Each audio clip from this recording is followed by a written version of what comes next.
তাকওয়া অর্জনের সঙ্গে আল্লাহর ভালোবাসা পাওয়ার সম্পর্ক রয়েছে, আর আপনারা দেখছেন তাকওয়ার আলো। আসসালামু আলাইকুম ওয়া রাহমাতুল্লাহি ওয়া বারাকাতুহু। এই যে নবাবের ঘরের নবাবজাদি, ঘুম থেকে ওঠার জন্য কি নিমন্ত্রণ দিতে হবে? সকালের খাবার এখনো তৈরি হয়নি, এগুলো কে তৈরি করবে শুনি? তোর জন্য কি আমরা না খেয়ে থাকবো? কিরে ওঠ ওঠ বলছি। এই বলে জিনাতের মামি জিনাতের মুখে পানির জগের সব পানি ঢেলে দিলেন। মুখে পানি পড়ায় হঠাৎ করে জিনাত হতচকিত হয়ে গেল। কাল রাতে খুব জ্বর ছিল, ফলে ভোরে ফজর নামাজ পড়েই আবার একটু বিশ্রাম নিতে ঘুমিয়ে যায়। এখন পানি পড়াতে উঠে যায়। এসব যে মামি করছে তা আর বুঝতে বাকি নেই জিনাতের। পানি পড়ায় আরও শীত লাগছে, একদমই উঠতে মন চাইছে না, কিন্তু উঠতে তো হবেই। সকলের জন্য খাবার তৈরি করতে হবে। এজন্য জিনাত মামিকে যেতে বলে। সে রান্নাঘরে চলে গেল। আপু কি করছো? এই বলে জিনাতের মামাতো বোন শর্মিলা রান্নাঘরে প্রবেশ করল। জিনাত মুখে হাসি টেনে বলল, এই তো বোন, রান্না করছি। ও আচ্ছা, দাও আমিও তোমায় সাহায্য করি। আর তোমার মুখ এমন দেখাচ্ছে কেন? বোনের কথা শুনে জিনাত না করলেও বোনের জোরের সাথে না পেরে কিছু থালা বাসন মাজার অনুমতি দিল, কিন্তু ওর যে শরীর খারাপ এটা বলল না। এভাবে কাজ করতে করতে শর্মিলা বলল, আপু জানো, আজ স্কুলে একটা ছেলে আমায় প্রেমপত্র দিয়েছে, মনে হয় প্রপোজ করবে। এভাবে তাকিয়ে আছো কেন? আমি শর্মিলার কথা শুনে অবাক হয়ে গেছি। কত আর বয়স হবে, 13 কি 14 বছর। এবার ক্লাস 8-এ পড়ে, আর ওকে না এসব বলছে? ওরই বা কি করার আছে? এসব তো এখন সচরাচর ঘটছে। বরং এসব না ঘটলে আশ্চর্য আরও বেশি করে হতাম। আপু কিছু বলছো না কেন? কি বলবো আপু, আমি কি ওর প্রস্তাব মেনে নিব? আমার না ওই ছেলেকে খুব পছন্দ হয়েছে। ভাবছি ওকে কি বলবো, আর কি বলেই বা বারণ করব। আমি তো জানি এটা হারাম, কিন্তু ও তো বুঝবে না। কি হলো আপু, কিছু ভাবছো? না কিছু না। আচ্ছা, ওর প্রেম প্রপোজ অ্যাকসেপ্ট করে কি করবে? কি আর করব, এখন প্রেম করে সময় হলে বিয়ে করব। প্রেম করলে নিশ্চয়ই কথা বলবে, ওই ছেলেকে নিয়ে কল্পনা করবে। মাঝে মাঝে নিশ্চয়ই বন্ধের দিনে ওর সাথে লুকিয়ে দেখা করতে যাবে। আর ওই ছেলে চাইলে বা নিজ ইচ্ছাতে ওকে জড়িয়ে ধরবে, আর হাতে হাত রেখে সুখের আলাপ করবে। হ্যাঁ আপু, এগুলোই তো করব। এগুলো ছাড়া কি আর প্রেম হয়? আর আমি তো বড় হলে ওকে বিয়ে করব। জানিস বোন, প্রেম মানুষের অন্তরের একটি বিশেষ অবস্থার নাম, যা কারো প্রতি আবেগ, গভীর অনুভূতির সংমিশ্রণে সৃষ্টি হয়। প্রকৃত প্রেম হল মহান আল্লাহ ও তার রাসূলের প্রতি প্রেম, যা ছাড়া অন্য কোনো মানুষ ঈমানদার হতে পারবে না। দুনিয়া কাউকে ভালোবাসলে একমাত্র আল্লাহর জন্যই ভালোবাসো। মা বাবা, ভাই বোন, স্ত্রী, সন্তান সহ আত্মা ও রক্তের আত্মীয়দের প্রতি প্রেমও মহান আল্লাহ তাআলা ইবাদতের অন্তর্ভুক্ত করে দেন। রাসূল সাল্লাল্লাহু আলাইহি ওয়াসাল্লাম ইরশাদ করেছেন, সওয়াবের আশায় কোনো মুসলমান যখন তার পরিবার পরিজনের জন্য ব্যয় করে, তা তার সদকা হিসেবে গণ্য হয়। মুসলিম শরীফে হাদিস নাম্বার 1002।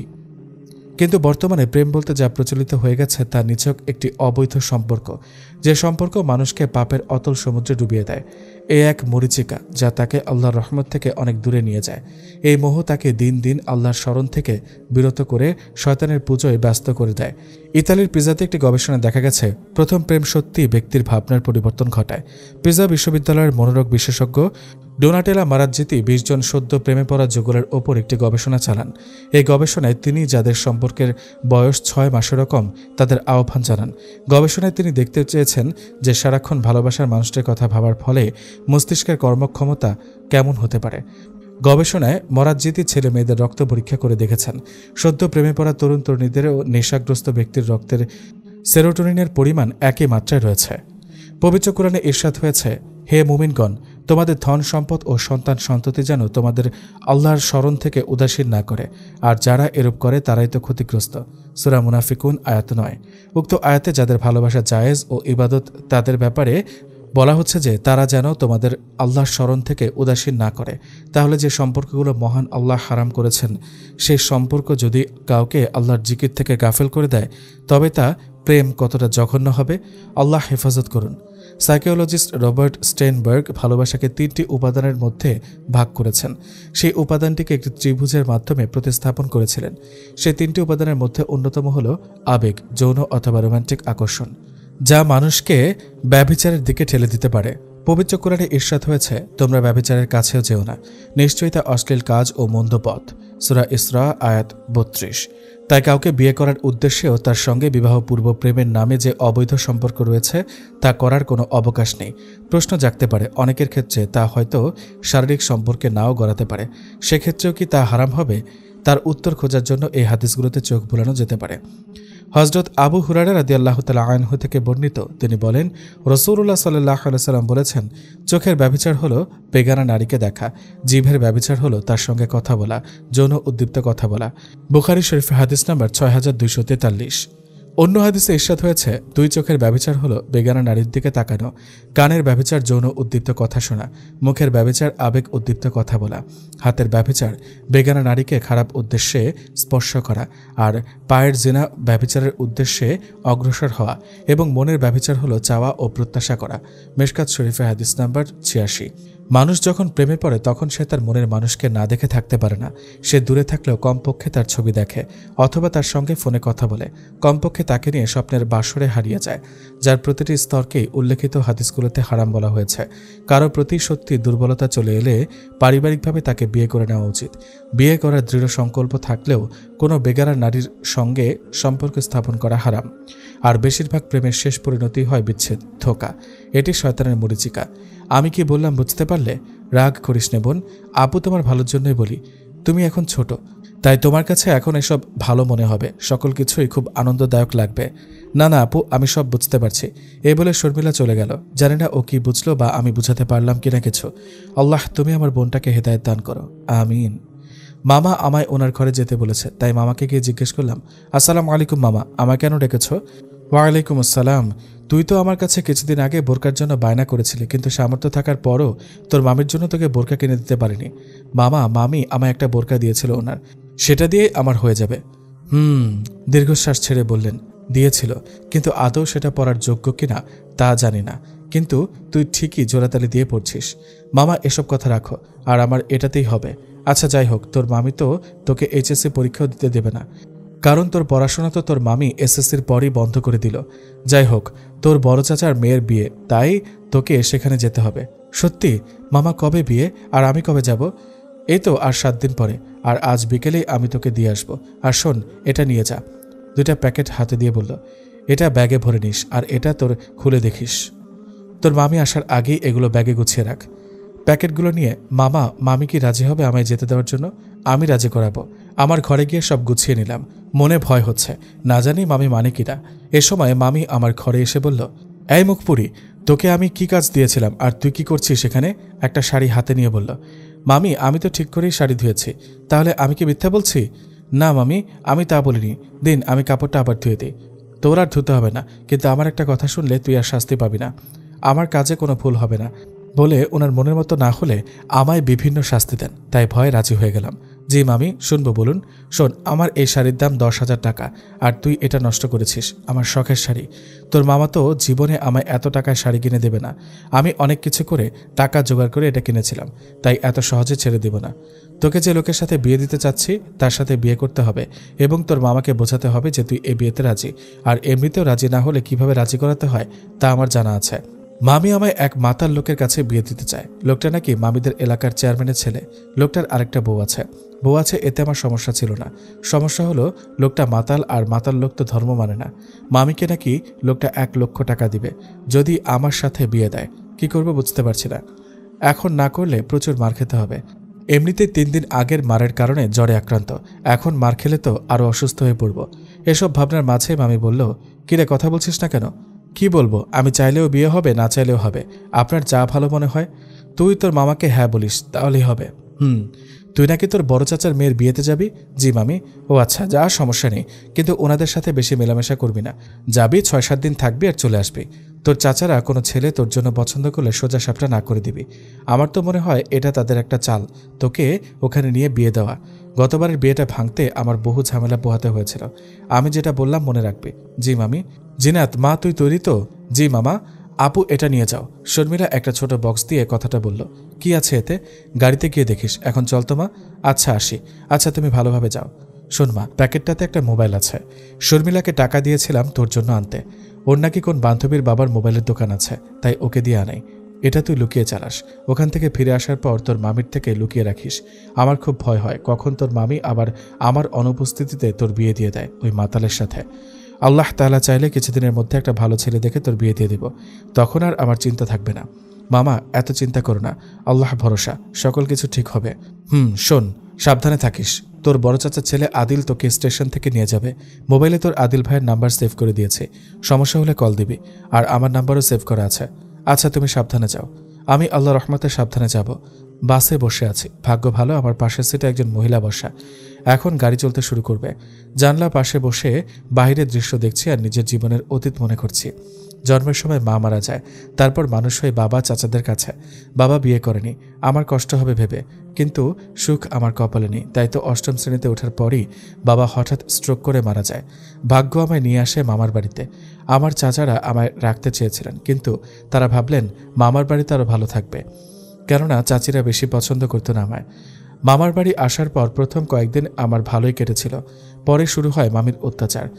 এখানে যখন পড়ালেখা শুরু করি তখন এক উপরের শ্রেণীর আপুর সাথে পরিচয় হয়। তিনি খুব ধার্মিক পর্দাশীল মেয়ে। ওনার কাছে আমি ইসলাম সম্পর্কে কিছুটা জানতে পেরেছি। তাছাড়া আমার তেমন একটা ইসলাম সম্পর্কে জ্ঞান নেই। শর্মিলাকে বলা কথাগুলো ওনার থেকে আমি একদিন শুনেছিলাম। একদিন মামি আমায় ওনার সাথে ওনার বাবার বাড়ি নিয়ে যায়। সেই দিনটা ছিল আমার জীবনের সবচেয়ে খারাপ একটা সময়ের অংশ। ওনার বড় ভাইয়ের মেয়ের বিয়ে ছিল, ফলে প্রচুর কাজ ছিল বিয়ে বাড়িতে। তাই বিশেষ করে আমায় নিয়ে গিয়েছিল কাজ করার জন্য। ওখানে বিয়ের দিন চেয়ারম্যানের ছেলে আমায় কিভাবে যেন দেখে ফেলে, তাই মামিকে ধরে আমায় ওনার সাথে বিয়ে দিতে। তারপর থেকে মামি আমার পিছে পড়েছে আমায় বিয়ে দিতে। আমার পড়ালেখা তার কিছুদিন পরেই বন্ধ করে দেয়। এই ঘটনাটা আমি ওই আপুটাকে বলেছিলাম। তখন তিনি বললেন আমায় পর্দা করতে আর আল্লাহর কাছে সাহায্য চাইতে। আমি যদি আগে থেকে পর্দা করতাম তাহলে হয়তো এমন হওয়ার সম্ভাবনা খুব কম থাকতো। আর তাছাড়া পর্দা করা নাকি মেয়েদের জন্য ফরজ। এসব ভাবতে ভাবতে গাড়ির ড্রাইভার বলল স্টেশনে নাকি এসে গেছি। তাই গাড়ি থেকে নেমে পড়লাম। নেমে দেখি আদিল ভাইয়া দাঁড়িয়ে আছে আমার জন্য। তাই ভাইয়ার কাছে গেলাম। আসসালামু আলাইকুম ভাইয়া। ওয়ালাইকুম আসসালাম। আরে তুই এমন বোরকা পরে মুখ ঢাকা, চেনাই তো যাচ্ছে না। চলো যাই। চল। বাড়িতে ঢোকার সাথে সাথে রিমি আপু মানে বিয়ের কোণে জড়িয়ে ধরল, আমায় নিজের রুমে নিয়ে যায়। কিরে বোরকা পরে একেবারে ঢেকে ঢুকে? তা তুমি কেমন আছো? বিন্দাস। পছন্দের মানুষের সাথে বিয়ে হচ্ছে, নিজের পছন্দের মানুষকে প্রিয়জন বানাতে যাচ্ছি। মানে এত অবাক হওয়ার কিছু নেই, সবাই জানে পারিবারিকভাবে, কিন্তু আমি ওনাকে আগে থেকেই পছন্দ করি। আদিল ভাইয়াকে বললাম ছেলেটাকে আমি পছন্দ করি, ওর সাথে আমার বিয়ের ব্যবস্থা করে দাও। ভাইয়াই নিজের পরিচিত বলে সম্বন্ধ আনেন, আর বাবার পছন্দ হয়। ছেলে চাকরি করে, নিজেদের জায়গায় জমি আছে, ভালো অবস্থা, তাই বাবা রাজি হয়ে যায়। ও আচ্ছা। কিরে তুই কখন এলি? আমার ছোট চাচার মেয়ে মিলি, আমার থেকে 2 মাসের বড়। আমি তুই করেই বলি। আমার চাচা 2 জন, বড় চাচার 2 ছেলে 1 মেয়ে, আর ছোট চাচার 2 মেয়ে। এই তো কিছুক্ষণ আগে রিমু আপুর তো বিয়ের ফুল ফুটে গেল, এখন তো তোর পালা। আমার পালা হয় কি করে? তুই আমার 2 মাসের বড়, তাই তোর আগে। এখন আমি বড়? এই তোরা থামতো। আর এমনিতেই জিনাতের আগে মিলি নিজেরটা জুগিয়ে নিয়েছে। শুধু সীমাটা আমার একমাত্র ফুপির একমাত্র মেয়ে, সীমাটাতেই ভেজাল। না রে মিলি? মিলির দিকে তাকিয়ে রিমি আপু বলল মানে পরে, আগে তুই কাপড় পাল্টে খেয়ে আয়, শোয়ার সময় বলবো। আচ্ছা আপু এখন বলো, তোর তো দেখে ধৈর্যের অভাব। আপু বলো তো, রেগে বললাম। আরে রাগ করিস কেন, বলছি তো বলো। আদিল ভাইয়ার একটা বন্ধু আছে, নাম সাকরান। যেমন দেখতে তেমন হ্যান্ডসাম, লম্বায়, গায়ের রঙে, কথাবার্তায় যদিও খুব কম কথা বলে, কিন্তু দেখতে সেই। তখন যদি তোদের হবু দুলাভাইয়ের সাথে আমার কিছু না থাকতো তাহলে ওনাকে পটাতে চাইতাম। মিলি ওনাকে পছন্দ করে, সাথে সীমাও। ওই শাকচুন্নিটাও ওই দিন আমাদের বাড়িতে আসার ছিল। শাকচুন্নিটার জন্য আমি সাকরানকে কথাটা বলতেই পারলাম না। একে তো কথাই বলে না কারোর সাথে, আবার এই শাকচুন্নির কাহিনী। রাগে মিলি এসব বলতে লাগলো। হায় রে, এদের কেমন অবলীলায় প্রেমের নামে পাপ কাজ চলছে, অথচ এ সম্পর্কে বিন্দুমাত্র ধারণা নেই। আর আমি বললেও শুনবে না। আমি যে এদের কথা কেন শুনতে গেলাম? ধ্যাত, শয়তানের প্ররোচনায় আমিও কেমন যেন হয়ে যাচ্ছি। কিন্তু ভাবছি সাকরান আবার কারোর নাম হয়, এসব ভাবতে ভাবতে ঘুমিয়ে গেলাম। সকালে নামাজ পড়ে একটু বাহির হলাম। শীতের কিছুটা শুধু ঠান্ডা তেমন না পড়লেও সকালের দিকে ঠান্ডা থাকে। রিমি আপু আর মিলিকে বললাম সাথে আসতে, কিন্তু রাজি হলো না। নামাজ পড়ে ঘুম, তাই আমি একটা বড় চাদর দিয়ে ঢেকে বাইরে একা একা পুকুর পাড়ের বাগানে যেতে থাকলাম। কি সুন্দর আল্লাহ সৃষ্টি, দেখলে মন ভরে যায়। এসব দেখতে দেখতে এমন এক জিনিস দেখলাম যা দেখে ভয় ভূত বলে চিৎকার করে উঠলাম, আর সাথে সাথে জ্ঞান হারালাম। তারপর আর কিছুই মনে নেই। চোখ মেলে দেখলাম আমি রিমি আপুর বিছানায়, আর আমার বোনেরা আমায় ঘিরে রয়েছে আর অবাক দৃষ্টিতে চেয়ে রয়েছে। তাই জিজ্ঞেস করলাম, এভাবে সবাই দেখছো কেন? কি হলো, এভাবে দেখছো কেন আমায়? তুই পুকুর পাড়ে যে বাগান আছে সেখানে অজ্ঞান হয়ে পড়েছিলি, এখন বল অজ্ঞান হলি কি করে? আপু ওখানে আমি একটা ভূত দেখেছি। কি বলছিস আবল তাবল? ভূত আসবে কোত্থেকে? বিশ্বাস করো আমি দেখেছি। ইয়া বড় লম্বা লোকটা, আমি ওই ভূতটার বুকের কাছাকাছি হব। এবার বোঝ ওই ভূতটা কত বড়। আর দেখতে অতি ফর্সা, সাদা লম্বা পাঞ্জাবি পরা ছিল গায়ে। মুখ থেকে মনে হলো নূর মানে আলোর ঝিলিক বের হচ্ছে। মুখ ভর্তি কালো দাড়ি, চোখগুলো ইয়া বড় বড়, মাথায় টুপি পরা। তুই এত কিছু খেয়াল করেছিস? আমি সাদা জামা দেখে আস্তে আস্তে ওই ভূতের দিকে যাই, গিয়ে আস্তে আস্তে নিচ থেকে উপরের দিকে তাকাই, আর ভূতটা পানির দিকে চেয়েছিল। যখনই মুখটা থেকে আলো ঝিলিক বের হলো তখনই অজ্ঞান হয়ে গেলাম। এই কোন সময় থেকে ভূত ভূত করছিস? দেখ ওইদিকে তাকিয়ে মিলি কিভাবে রাগে ফুলছে। মিলির দিকে তাকিয়ে দেখি সত্যি মিলি রাগে ফুলছে। যা, আমি আবার কি করলাম? এভাবে ফুলছিস কেন? আরে তুই এতক্ষণ যার কথা বলছিস তিনি আসলে সাকরান, আর সাকরানি আমাদের সবাইকে জানায় তুই ওইখানে অজ্ঞান হয়েছিলি। তারপর আমরা গিয়ে তোকে নিয়ে আসি। কিন্তু তোমরা যে বলে হ্যান্ডসাম, কিন্তু ওই মিলি কেমন করে যেন তাকিয়ে আছে, তাই বলতে পারলাম না। না মানে ওই লোকটা তো হুজুর টাইপের। সাকরান এমনই, তাই তো মেয়েদের দিকে তাকায় না আর কথা বলে না। এই কারণে মিলি বা সীমা কিছু করতে পারছে না। আচ্ছা একটা কথা বল, হ্যান্ডসাম বলতে তুই কি বুঝিস? আর সাকরান নামাজ বাদে অন্য সময় আদিল ভাইয়ের মতো পোশাক পরে, আর ওনাকে মোল্লা টাইপ বা নর্মাল পোশাকে সবভাবেই হ্যান্ডসাম লাগে।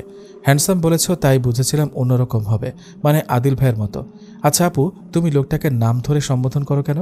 লোকটা তো তোমার বড়, আর আদিল ভাইয়ের যেহেতু বন্ধু তাহলে তোমার তো ভাই হবে।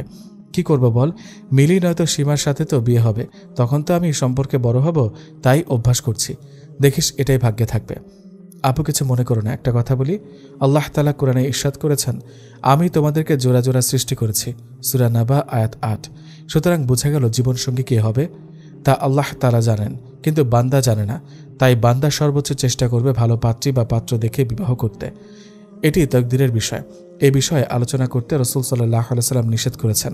আব্দুল্লাহ বিন আমর ইবনুল আস রাদিয়াল্লাহু তাআলা আনহু থেকে বর্ণিত, তিনি বলেন, রাসূলুল্লাহ সাল্লাল্লাহু আলাইহি ওয়াসাল্লাম তার সাহাবীদের নিকট বের হয়ে এলেন। তখন তারা তাকদীর সম্পর্কে বাদানুবাদ করছিল। ফলে রাগে তার চেহারা লাল বর্ণ ধারণ করে, যেন ডালিমের দানা তার মুখমণ্ডলে ছিটিয়ে দেওয়া হয়েছে। তিনি বলেন, তোমাদের কি এ কাজের নির্দেশ দেওয়া হয়েছে, অথবা এর জন্য কি তোমাদের সৃষ্টি করা হয়েছে? তোমরাও কোরআনের কতকাংশকে কতকাংশের বিরুদ্ধে পেশ করছ। এ কারণে তোমাদের পূর্ববর্তী উম্মতগণ ধ্বংস হয়েছে। রাবি বলেন, আব্দুল্লাহ বিন আমর রাদিয়াল্লাহু তাআলা আনহু বললেন, আমি এই মজলিসে উপস্থিত না থাকায় যে লজ্জা পেলাম, রাসূলুল্লাহ সাল্লাল্লাহু আলাইহি ওয়াসাল্লামের আর কোনো মজলিসে আমি উপস্থিত না হওয়ায় এতটা লজ্জা পাইনি। মিশকাত শরীফে হাদিস, সুনানে ইবনে মাজাহ হাদিস নাম্বার 85। তুই তো দেখছি আগের থেকেও হুজুরাইন হয়ে গেছিস। আলহামদুলিল্লাহ আপু, যদি সত্যি হতে পারতাম তাহলে আমার থেকে সুখী আর কেউ হতো না। ইসলামকে বুকে ধারণ করতে পারা খুব ভাগ্যের ব্যাপার। এটা আল্লাহ তাআলা যাকে চান তাকে দান করেন। হইছে রে বোন, আর শুরু করিস না। 5 দিন বাদে আমার গায়ে হলুদ, তার পরের দিন বিয়ে। সুতরাং বাড়িতে প্রচুর কাজ, আর আস্তে আস্তে আত্মীয় স্বজনরা আসছে। একটু আগে সীমা এসেছে। আম্মা বলল তোকে নিয়ে নিচে যেতে, নাস্তা তৈরি করে খেয়ে নেই। আয় নাস্তা তৈরি করি, পেটে খুব ক্ষুধা লেগেছে। মিলি যা তো, সীমাকে বল গিয়ে নাস্তা করতে, আর যাওয়ার সময় আদিল ভাইয়ের রুমে এই 2 প্লেট খিচুড়ি দিয়ে আসবি। মা বলল তারাও নাকি খায়নি। আচ্ছা, এই বলে মিলি চলে গেল, আর আমি ও আপু রুমে চলে গেলাম। আদিল কে এলো রে? মিলি এসেছিল, আমাকে আর তোকে নাস্তা দিয়ে গেল। নে সাকরান, খিচুড়ি খা। সকালের এই ঠান্ডায় গরম গরম খিচুড়ি আর জলপাইয়ের আচার, আর কি লাগে। আদিল, আমার এত আগে তোদের বাড়িতে আসাটা ভালো লাগছে না। সাথে অফিসে 7 দিন একাধারে বন্ধ হবে, কতগুলো কাজ জমবে খবর আছে তোর? তো কি হয়েছে, আমি তো এতগুলো কাজই করব। তা ঠিক, কিন্তু আমি কতদিন হলো বাড়ি যাই না। ওইদিকে মা বাড়ি যাওয়ার জন্য বলছে, ভাবলাম ছুটি যেহেতু কিছু পাবো, ওগুলো কিছু বাড়িতে গিয়ে কাটাই। আর আমি তো এমন বলছি না যে তোর বোনের বিয়েতে আসবো না, ঠিক 2 দিন আগে চলে আসতাম, কিন্তু তোর ব্ল্যাকমেলের কারণে হলো না। আচ্ছা যা, ভালো করেছে ব্ল্যাকমেল করে, এখন খা তো। এদিকে সীমাপু এখানে আসবে না? না কেন? এমনি, হয়তো ঘুমাচ্ছে। কেন, রাতে ঘুমায়নি? কই আর ঘুমালো, দেখলি না সকাল সকাল এখানে এসে হাজির। তাহলে বুঝো নিশ্চয়ই সকাল 7টায় তৈরি হয়ে এসেছে, আর এখানে আসতে 1 ঘন্টা লাগে। তাহলে ধর সীমা সকাল 6:30 ঘুম থেকে উঠেছে, ভাবা যায়। এভাবে বলছো কেন? আরে তোর সীমা আপু রূপচর্চায় ব্যস্ত, তিনি সকালে উঠেছেন। যে জায়গায় তিনি নামাজ বাদ দিয়ে সকাল 10টায় উঠেছে, আজ তাড়াতাড়ি উঠেছে, চোখে কালি পড়বে, তাই আবার ঘুম দিয়েছেন উনি। সীমা আপু তো মাশাআল্লাহ অনেক সুন্দর, তাহলে এটা করে কেন? আচ্ছা আমি আপুর কাছে যাই। এসে দেখে আপু ঘুমানোর চেষ্টা করছে, তাই আমি আপুর কাছে গিয়ে প্রথমে অন্যান্য কথা বললাম। আপু তুমি সকালে ফজরের নামাজ পড়ো না কেন? মানে তোকে কে বলল? আর আমি তো বাকিগুলো পড়ি, শুধু ফজরটা পড়া হয় না ঘুমের জন্য। জানো আপু, ফজরের নামাজ পড়লে অনেক ফজিলত। হাদিস শরীফে এসেছে, ফজরের নামাজে দাঁড়ানো সারা রাত দাঁড়িয়ে নামাজ পড়ার সমান। যে ব্যক্তি জামাতের সাথে এশার নামাজ আদায় করলো, সে যেন অর্ধেক রাত জেগে নামাজ পড়ল। আর যে ব্যক্তি ফজরের নামাজ জামাতের সাথে পড়ল, সে যেন পুরো রাত জেগে নামাজ পড়ল। মুসলিম শরীফে হাদিস। সুবহানাল্লাহ, সুবহানাল্লাহ, সুবহানাল্লাহ। বুঝতে পারছো আপু কত ফজিলত আবার আরেকটা হাদিসে বলা হয়েছে, যে ব্যক্তি ফজরের নামাজ পড়বে সে আল্লাহর জিম্মায় থাকবে। মুসলিম শরীফের হাদিস। ফজরের নামাজ কিয়ামতের দিন নূর হয়ে দেখা দিবে। যারা রাতের আধারে মসজিদের দিকে হেঁটে যায় তাদেরকে কিয়ামতের দিন পরিপূর্ণ নূর প্রাপ্তির সুসংবাদ দাও। আবু দাউদ শরীফের হাদিস। সরাসরি জান্নাত প্রাপ্তি। যে ব্যক্তি 2 শীতল নামাজ পড়বে জান্নাতে প্রবেশ করবে, আর 2 শীতল নামাজ হলো ফজর ও আসর। বুখারী শরীফের হাদিস। রিজিকে বরকত আসবে। আল্লামা ইবনুল কাইয়িম রহমতুল্লাহি আলাইহি বলেছেন, সকালবেলার ঘুম ঘরে রিজিক আসতে বাধা দেয়, কেননা তখন রিজিক বন্টন করা হয়। ফজরের নামাজ পড়লে দুনিয়া আখিরাতের সেরা বস্তু অর্জিত হয়ে যাবে। ফজরের 2 রাকাত নামাজ দুনিয়া ও তার মধ্যে যা কিছু আছে সবকিছু চেয়ে শ্রেষ্ঠ। তিরমিজি শরীফের হাদিস। সরাসরি মহান রব্বুল আলামিন আল্লাহর দরবারে নিজের নাম আলোচিত হবে। তোমাদের কাছে পালাক্রমে দিনে ও রাতে ফেরেশতারা আসে। তারা আসর ও ফজরের সময় একত্রিত হয়। যারা রাতের কর্তব্যে ছিল তারা উপরে উঠে যায়। আল্লাহ তো সব জানেন, তবুও ফেরেশতাদেরকে প্রশ্ন করেন, আমার বান্দাদেরকে কেমন রেখে এলে? ফেরেশতারা বলে, আমরা তাদেরকে নামাজরত রেখে এসেছি। যখন গিয়েছিলাম তখনও তারা নামাজরত ছিল। বুখারী শরীফে হাদিস। সুবহানাল্লাহ, সুবহানাল্লাহ, সুবহানাল্লাহ। ফজরের নামাজ দিয়ে দিনটা শুরু করলে পুরো দিনের কার্যক্রমের একটা বরকতময় সূচনা হবে। প্রিয় নবী সাল্লাল্লাহু আলাইহি সাল্লাম বলেছেন, হে আল্লাহ, আমার উম্মতের জন্য তার সকালবেলায় বরকত দান করুন। তিরমিজি শরীফের হাদিস। সুবহানাল্লাহ, সুবহানাল্লাহ, সুবহানাল্লাহ। এত ফজিলত? এমন আরও অনেক আছে। সাথে এটা ভাবো, এত এত ফজিলত তো পাবেই না, বরং শাস্তি ভোগ করতে হবে যদি ফজর নামাজ আদায় না করো। আচ্ছা, এবার থেকে চেষ্টা করব, কিন্তু ঘুমের জন্য পারি না। আপু, তুমি জোহর নামাজের পর দুপুরের খাবার খেয়ে ঘুম দিবা, তাহলেই তো হবে। আর দুপুরের ঘুম কিন্তু রাসূল সাল্লাল্লাহু আলাইহি সাল্লামের সুন্নাত। আচ্ছা, চেষ্টা করব। জিনাত, চল, আমরা আজ বিয়ের জন্য শপিং করব। বড়রা যাবে না, আমি, তুই, মিলি আর সীমা যাব, সাথে আদিল ভাইয়া। আমি গিয়ে কি করব? আয়, শুধু দেখবি আর আমায় পছন্দ করে দিবি। আমার পছন্দ এতটা ভালো না, আর আমি বুঝিও না। চল বোন আমার, আর তো আপুকে পাবি না এভাবে। আচ্ছা চলো, এভাবে বলতে হবে না। সবার শপিং করা প্রায় শেষ, আমরা এখন টাকা পরিশোধ করে চলে যাব। এ সময় রিমি আপু বলল, জিনা, তোর জন্য একটা জামা পছন্দ কর। সবাই তো নিল, শুধু তুই বাদে। আপু, আমার লাগবে না, যেটা বলছিস সেটা কর। আচ্ছা আপু, আমি যদি এর পরিবর্তে অন্য কিছু চাই দিবে? আর আমার জামা আছে, তাই ওটা লাগবে না। কি, আমাকে একটা বুখারী শরীফ দিতে হবে? আপু আমায় জড়িয়ে ধরে বলল, এটা আমার পক্ষ থেকে দিব, সাথে জামাও নিতে হবে। আর আমিও রাজি হয়ে গেলাম। মার্কেট থেকে বের হওয়ার সময় দেখলাম মিলিকে একটা বাচ্চা ছেলে ধরেছে টাকা দেওয়ার জন্য। ছেলেটা ভিক্ষুক ছিল, কিন্তু মিলি টাকা দিতে চাচ্ছে না, কারণ তার এক কথা, এগুলো ধোঁকাবাজ হয়। আর এখন তো অনেক ছেলে দোকানে, গ্যারেজে, বিভিন্ন জায়গায় কাজ করে, তাহলে এভাবে টাকা চাইবে কেন?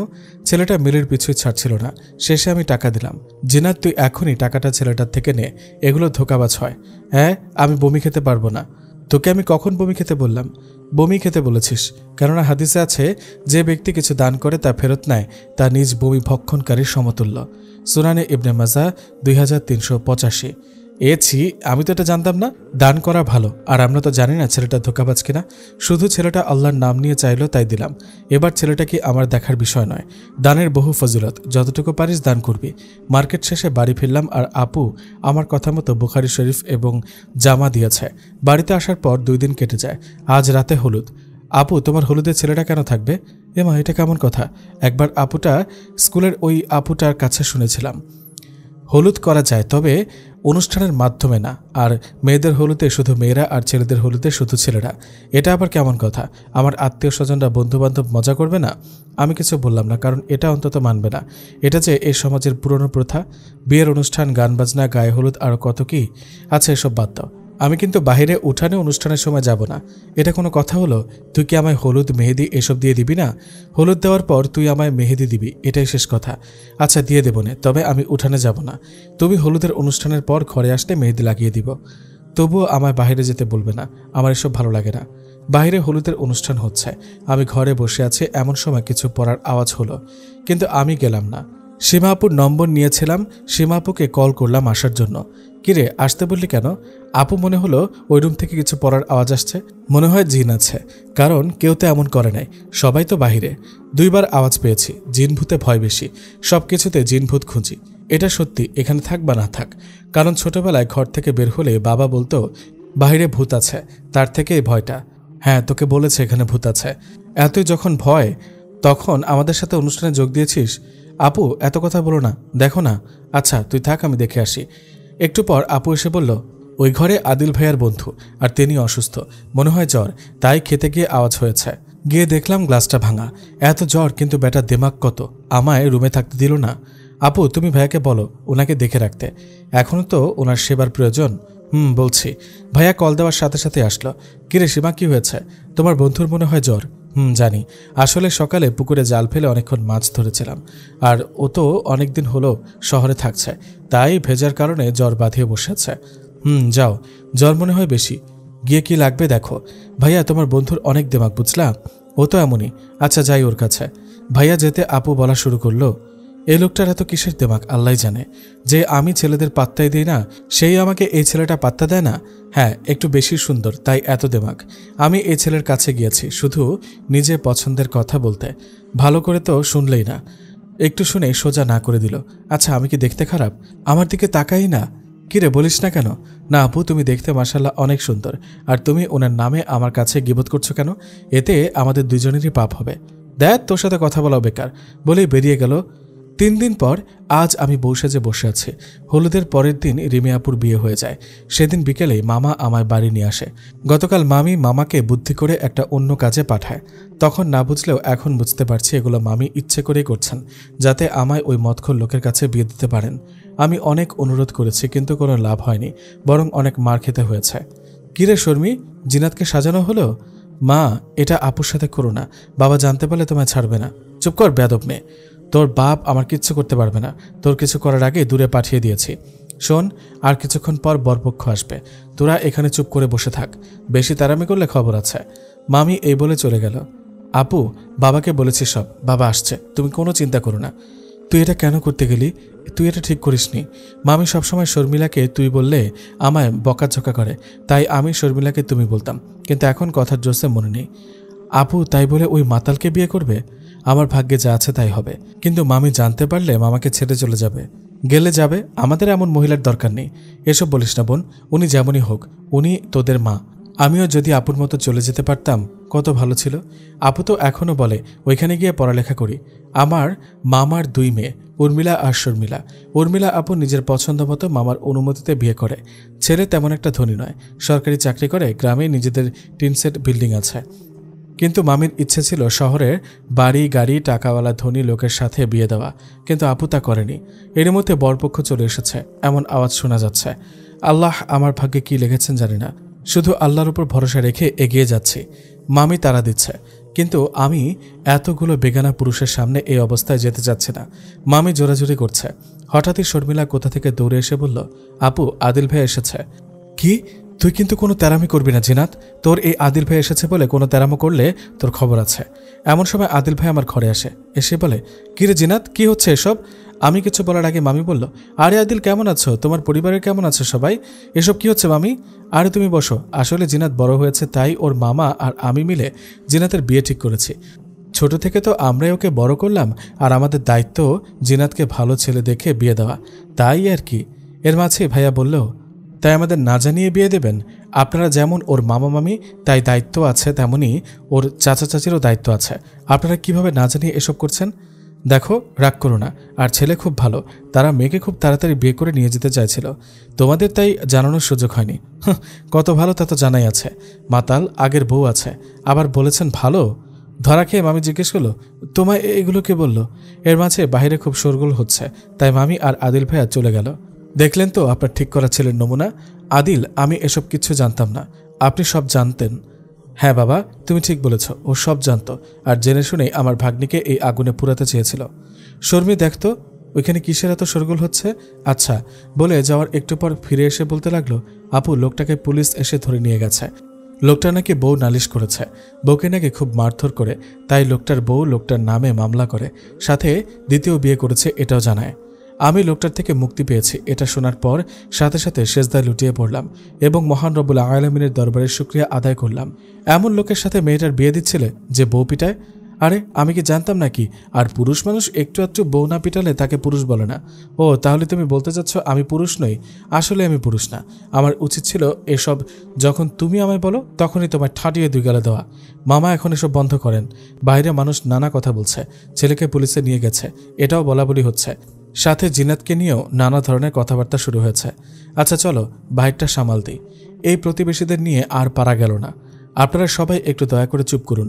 দেখলেনই তো ছেলেকে পুলিশে নিয়ে গেছে, ফলে আমাদের মনের অবস্থা ভালো নেই। এর মধ্যে একজন বলে উঠল, এখন মেয়েকে কে বিয়ে করবে? মেয়ের তো কলঙ্ক উঠে গেল। আরেকজন বলল, আপনারা কেমন মানুষ? মেয়েটা এতিম বিধায় এমন ছেলে দেখলেন ওর জন্য, মেয়েটার তো জীবন শেষ করে দিলেন। এমন অনেক কথাই লোকজন বলাবলি করছে। আরে আপনারা এসব কি বলছেন? এতে আমার ভাগ্নির কি দোষ? আর আমরা তো জেনে শুনে কিছু করিনি। এক প্রতিবেশী বলে উঠল, আপনারা জেনে শুনে না করলেও মেয়েটার তো কলঙ্ক লেগে গেল। এখন কি আর সহজে মেয়েটার বিয়ে হবে? আসলে নিজের মেয়ে না তো, তাই এমন। এভাবে বলবেন না। আমি আমার ভাগ্নিকে নিজের মেয়ের মতোই দেখি। উর্মিলা আর শর্মিলার মতো জিনাত তো আমার আরেকটা মেয়ে। হঠাৎ আদিল বলে উঠল, আমি জিনাতকে বিয়ে করব। মামা আপনার কোনো আপত্তি নেই তো? রফিক সাহেব মানে জিনাতের মামা এই কথা শুনে খুব খুশি হলেন, কারণ ছেলে হিসেবে আদিল খুব ভালো। কিন্তু জিনাতের মামি রুজিনা বেগম এই কথায় জ্বলে উঠে আর বলতে থাকে, তাই তো বলি মেয়ের বিয়েতে মত নেই কেন? আর এ ছেলেরই কেন জিনাতের প্রতি এত টান? 2 দিন পর পর বাপের বাড়ি গিয়ে ফষ্টিনষ্টি করে বেড়ায়, আর আমি বিয়ের কথা বললে নিজের জন্য রাজি হয় না। রুজিনা এসব কি বলছো? আমি ঠিকই বলছি। এ ছেলের এত সাহস আমার বাড়ি এসে আমার সাথে চোটপাট করে? চরিত্রহীন মেয়ে একটা। এটা বলার সাথে সাথে রফিক সাহেব রুজিনাকে ঠাস করে একটা চড় মারল। আর একটা কথা নয়, ধমক দিয়ে বললেন, নয়তো এক্ষুনি বাড়ি থেকে বের করে দিব। প্রচুর সাহস হয়েছে না আমার সামনে আমারই ভাগ্নিকে চরিত্রহীন বলা? তুমি ওই মেয়ের জন্য মারলে আজ ওই মেয়ে এ বাড়ি থেকে যাবে, নয়তো আমি গলায় দড়ি দেব, আর সাথে তোমাদেরও ফাঁসিয়ে যাব। ইয়া আল্লাহ! আদিল, তোমার বাবা মায়ের সাথে কথা বলো। কিছুক্ষণ পর, জিনাত, মা, আমার আদিলের সাথে তোর বিয়ে হবে। তুই কি এ বিয়েতে রাজি আছিস? মামা, আদিল ভাইয়ের বাবা মা রাজি তো? আদিল, তোমার বাবা মা কি বলল? মামা, বাবাকে রাজি করাতে পারলেও মাকে পারছে না। মা কসম দিয়েছেন যাতে বিয়ে না করি। তবে সমস্যা নেই, এখন বিয়ে করে নেই, পরে না হয় মাকে রাজি করানো যাবে। ভাইয়া, বিয়েটা না করাই উত্তম, কারণ ইসলামের দৃষ্টিতে পিতামাতাকে কষ্ট দেওয়া কোনোভাবেই বৈধ নয়। সন্তান যদি একনিষ্ঠতার সঙ্গে আল্লাহ তাআলার ইবাদত করার পাশাপাশি পিতামাতার সেবা যত্ন, খেদমত এবং উত্তম আচরণ করে, তবে সে দুনিয়া ও পরকালে মহা সফলতা লাভ করবে। আর যদি পিতামাতার সঙ্গে অসদাচরণ করে অথবা সন্তানের কোনো কাজের কারণে পিতা মাতা অসন্তুষ্ট হন, তবে তার জন্য জাহান্নাম সুনিশ্চিত। পিতামাতার সঙ্গে উত্তম ব্যবহারের বিষয়ে কুরআন ও হাদিসের কথা সংক্ষেপে তুলে ধরা হলো। আল্লাহ তাআলা তার ইবাদতের পর সন্তান সন্ততির জন্য পিতামাতার আনুগত্য করার প্রতি অত্যন্ত গুরুত্ব দিয়েছেন। পিতামাতাকে সম্মান করা, তাদের সঙ্গে ভালো ব্যবহার, কোমল আচরণ করাকে আবশ্যক করেছেন। এজন্য তার ইবাদতের সঙ্গে সঙ্গে পিতামাতার প্রতি উত্তম আচরণের নির্দেশ দিয়েছেন। আল্লাহ তাআলা বলেন, তোমার পালনকর্তা আদেশ করেছেন যে তাকে আল্লাহ ছাড়া অন্য কারো ইবাদত করো না এবং পিতামাতার সাথে ভালো ব্যবহার করো। তাদের মধ্যে কোনো একজন অথবা উভয়ই যদি তোমার জীবদ্দশায় বার্ধক্যে উপনীত হয়, তবে তাদের শব্দটিও বলো না এবং ধমক দিও না, এবং তাদের সঙ্গে শিষ্টাচারপূর্ণ কথা বলো। সূরা বনী ইসরাইল আয়াত 23। এ কারণেই হাদিসে এসেছে, হযরত আবু উমামা রাদিয়াল্লাহু তাআলা আনহু বর্ণনা করেন, এক ব্যক্তি রাসূল সাল্লাল্লাহু আলাইহি ওয়াসাল্লামকে জিজ্ঞাসা করলেন, সন্তানের ওপর পিতামাতার হক কি? উত্তরে বিশ্বনবী বললেন, তারা উভয়ই তোমার জান্নাত অথবা জাহান্নাম। অর্থাৎ যারা পিতামাতার প্রতি যথাযথ দায়িত্ব পালন করবে তারা সফলকাম, আর যারা তাদের অবাধ্যতায় লিপ্ত হবে তাদের জন্য লাঞ্ছনা। হাদিসে আরও এসেছে, যে ব্যক্তি আল্লাহর সন্তুষ্টির উদ্দেশ্যে পিতা মাতার আনুগত্য করে তার জন্য জান্নাতের 2টি দরজা খোলা থাকবে, আর যে ব্যক্তি তাদের অবাধ্য হয় তার জন্য জাহান্নামের 2টি দরজা খোলা থাকবে। এ কথা শুনে এক ব্যক্তি বিশ্বনবীকে প্রশ্ন করলেন, হে আল্লাহ রাসূল সাল্লাল্লাহু আলাইহি ওয়াসাল্লাম, জাহান্নামের এ শাস্তির বাণী কি তখনও বলবৎ থাকবে পিতামাতা যখন এ ব্যক্তির প্রতি জুলুম করে? উত্তরে রাসূল সাল্লাল্লাহু আলাইহি ওয়াসাল্লাম বলেন, এই শাস্তির বিধান হয়তো তখনও প্রযোজ্য হবে। কোনোভাবেই পিতামাতাকে কষ্ট দেওয়া যাবে না, তাদের অবাধ্য হওয়া যাবে না। আর কুরআন ও হাদিসের বিধানও তাই। সুতরাং সর্বপ্রথম আল্লাহ তাআলার ইবাদত, হুকুম আহকাম করা, তারপরই পিতামাতার খেদমত করা, তাদের সঙ্গে উত্তম আচরণ করাই সকল মানুষের একান্ত কর্তব্য।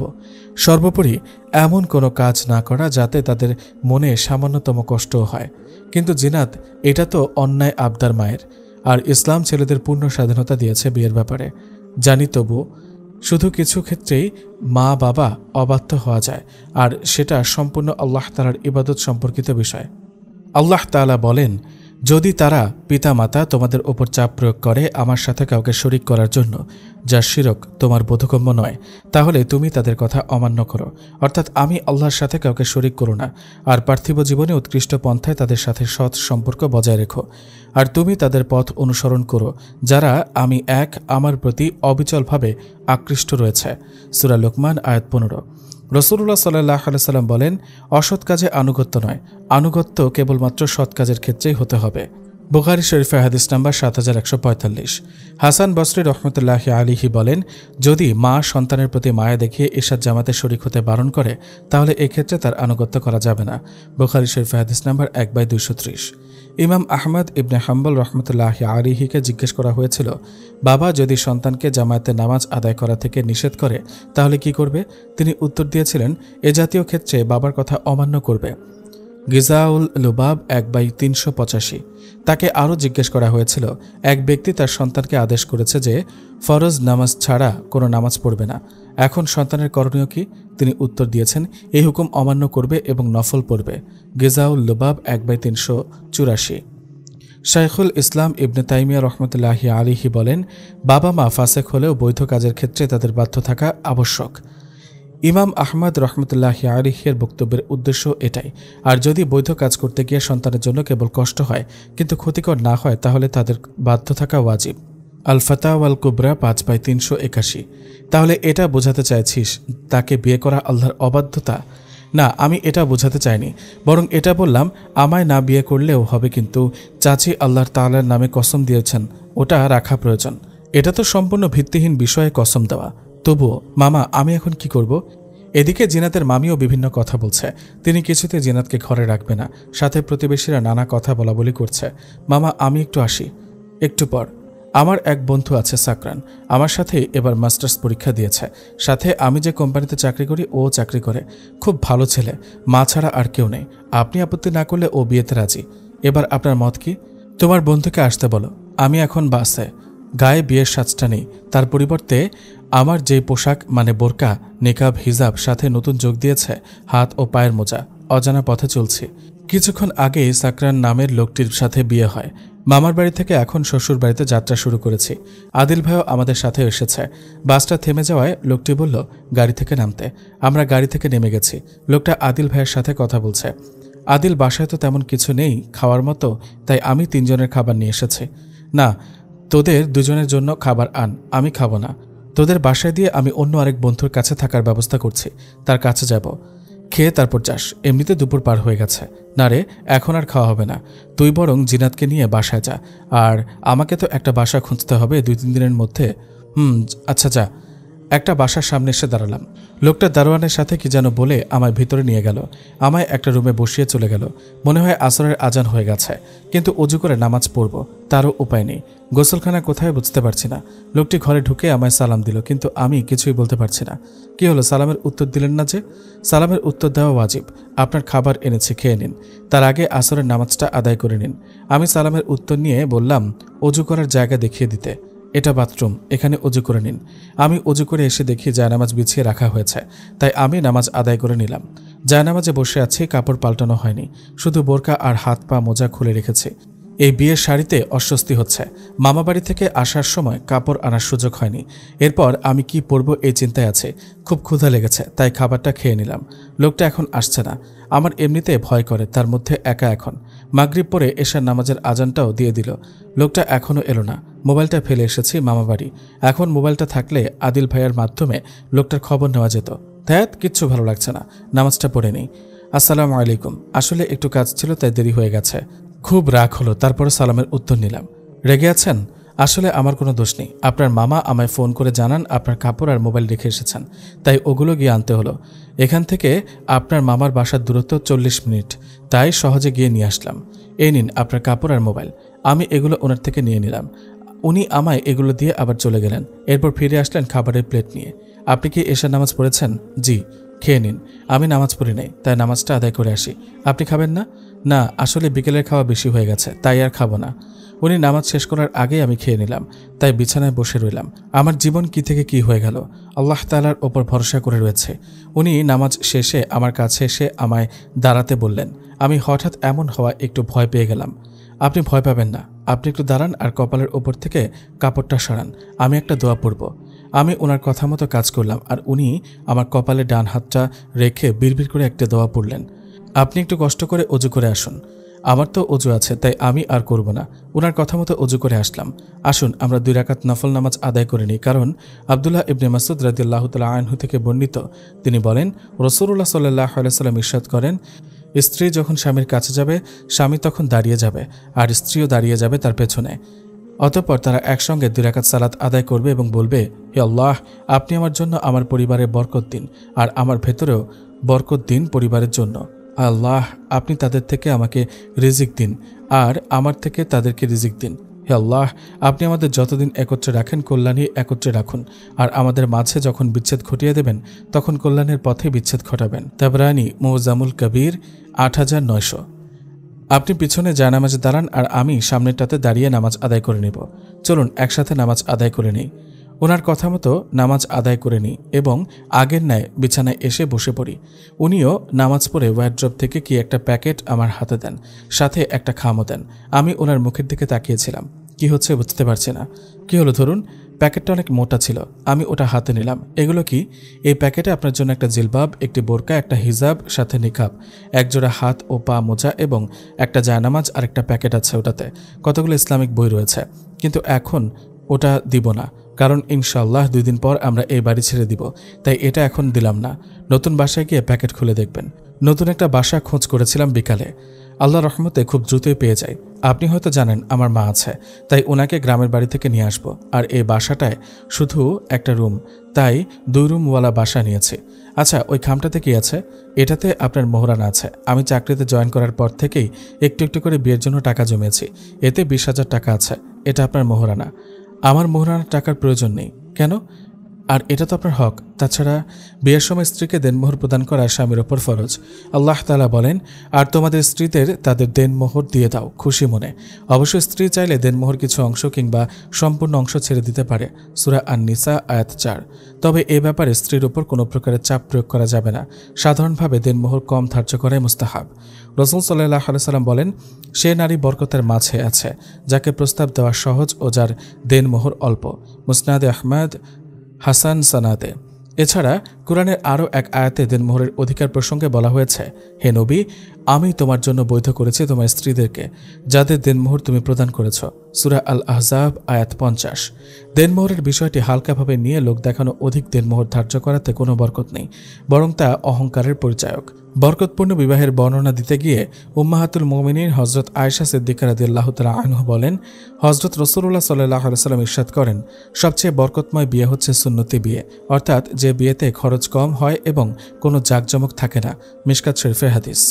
দেনমোহরের পরিমাণ কি হওয়া উচিত ইসলামের শরীয়তে এ সম্পর্কে বিশেষভাবে কোনো নির্দেশ দেওয়া হয়নি, কোনো সুস্পষ্ট পরিমাণ ঠিক করে দেওয়া হয়নি। তবে এ কথা স্পষ্ট যে প্রত্যেক স্বামীর কর্তব্য হচ্ছে তার আর্থিক সামর্থ্য ও স্ত্রীর মর্যাদার প্রতি লক্ষ্য রেখে উভয় পক্ষের সাথে সামঞ্জস্যপূর্ণ কোনো পরিমাণ নির্দিষ্ট করে বেঁধে দেওয়া, আর মেয়ে পক্ষেরও তাতে সহজে রাজি হয়ে যাওয়া উচিত। দেনমোহর যে কতটা গুরুত্বপূর্ণ বিষয় তা বুখারী শরীফের হাদিসই প্রমাণ বহন করে। সাহল ইবনে সাদ রাদিয়াল্লাহু তাআলা আনহু বলেন, আমি অন্যান্য লোকের সাথে রাসূল সাল্লাল্লাহু আলাইহি ওয়াসাল্লামের সামনে উপবিষ্ট ছিলাম। তখন এক মহিলা দাঁড়িয়ে বললেন, হে আল্লাহর রাসূল, আমি নিজেকে আপনার জন্য হেবা করলাম, আপনি আমাকে গ্রহণ করুন। কিন্তু রাসূল সাল্লাল্লাহু আলাইহি ওয়াসাল্লাম কিছুই বললেন না। মহিলাটি এরূপ 3 বার বলল, কিন্তু 3 বারই রাসূল সাল্লাল্লাহু আলাইহি ওয়াসাল্লাম চুপ থাকলেন। তখন এক সাহাবী দাঁড়িয়ে বললেন, আপনি যদি গ্রহণ না করেন তাহলে এই মহিলার সাথে আমার বিয়ে দিয়ে দিন। রাসূল সাল্লাল্লাহু আলাইহি ওয়াসাল্লাম জিজ্ঞাসা করলেন, তোমার নিকট কি মহিলাকে দেনমোহর দেওয়ার মতো কিছু আছে? তিনি বললেন, না। তখন রাসূল সাল্লাল্লাহু আলাইহি ওয়াসাল্লাম বললেন, তোমার বাড়ি থেকে খোঁজ করে একটি লোহার আংটি হলেও নিয়ে আসো। কিন্তু তিনি তাও আনতে পারেনি। তখন রাসূল সাল্লাল্লাহু আলাইহি ওয়াসাল্লাম বললেন, তোমার কি কোরআনের কিছু মুখস্থ আছে? তখন তিনি বললেন, আমার ওই সূরা মুখস্থ আছে। রাসূল সাল্লাল্লাহু আলাইহি ওয়াসাল্লাম বললেন, মহিলাকে ওই সূরাগুলো শিখিয়ে দিও, সেটাই তোমার দেনমোহর। উপরোক্ত হাদিসটি দ্বারা পরিষ্কারভাবে বুঝিয়ে দিচ্ছে যে মহিলাকে দেনমোহর প্রদান করা অত্যাবশ্যক। দেনমোহর একজন নারীর হক। যদি কোনো ব্যক্তি দেনমোহর আদায়ের ইচ্ছা নিয়ে বিয়ে করে তাহলে সে ব্যভিচারী হবে। সে বিষয়ে রাসূলুল্লাহ সাল্লাল্লাহু আলাইহি ওয়াসাল্লাম বলেছেন, যা মুসনাদে আহমদে বর্ণিত হয়েছে। রসুল সাল্লাল্লাহু আলাইহি সাল্লাম বলেছেন, যে ব্যক্তি কোনো মেয়েকে দেনমোহর দেওয়ার ওয়াদায় বিয়ে করেছে কিন্তু দেনমোহর দেওয়ার ইচ্ছা নেই, সে কিয়ামতের দিন আল্লাহর নিকট ব্যভিচারী হিসেবে দাঁড়াতে বাধ্য হবে। মুসনাদে আহমদ সূরা নিসার 24 নম্বর আয়াত। এবং নারীদের মধ্যে সধবা নারী ছাড়া সকল নারীকে তোমাদের জন্য হালাল করা হয়েছে যে তোমরা তোমাদের অর্থের বিনিময়ে তাদেরকে তলব করবে, বিবাহ বন্ধনে আবদ্ধ করার জন্য, অবৈধ যৌনাচারে লিপ্ত হওয়ার জন্য নয়। সুতরাং তাদের মধ্যে তোমরা যাদেরকে ভোগ করেছ তাদেরকে তাদের নির্ধারিত মোহর দিয়ে দাও। আর নির্ধারণের পর যে ব্যাপারে তোমরা পরস্পর সম্মত হবে তাতে তোমাদের ওপর কোনো অপরাধ নেই। নিশ্চয় আল্লাহ মহাজ্ঞানী প্রজ্ঞাময়। এই আয়াত দ্বারা প্রমাণিত হয় দেনমোহর হতে হবে বিক্রয়যোগ্য বস্তু সম্পদ।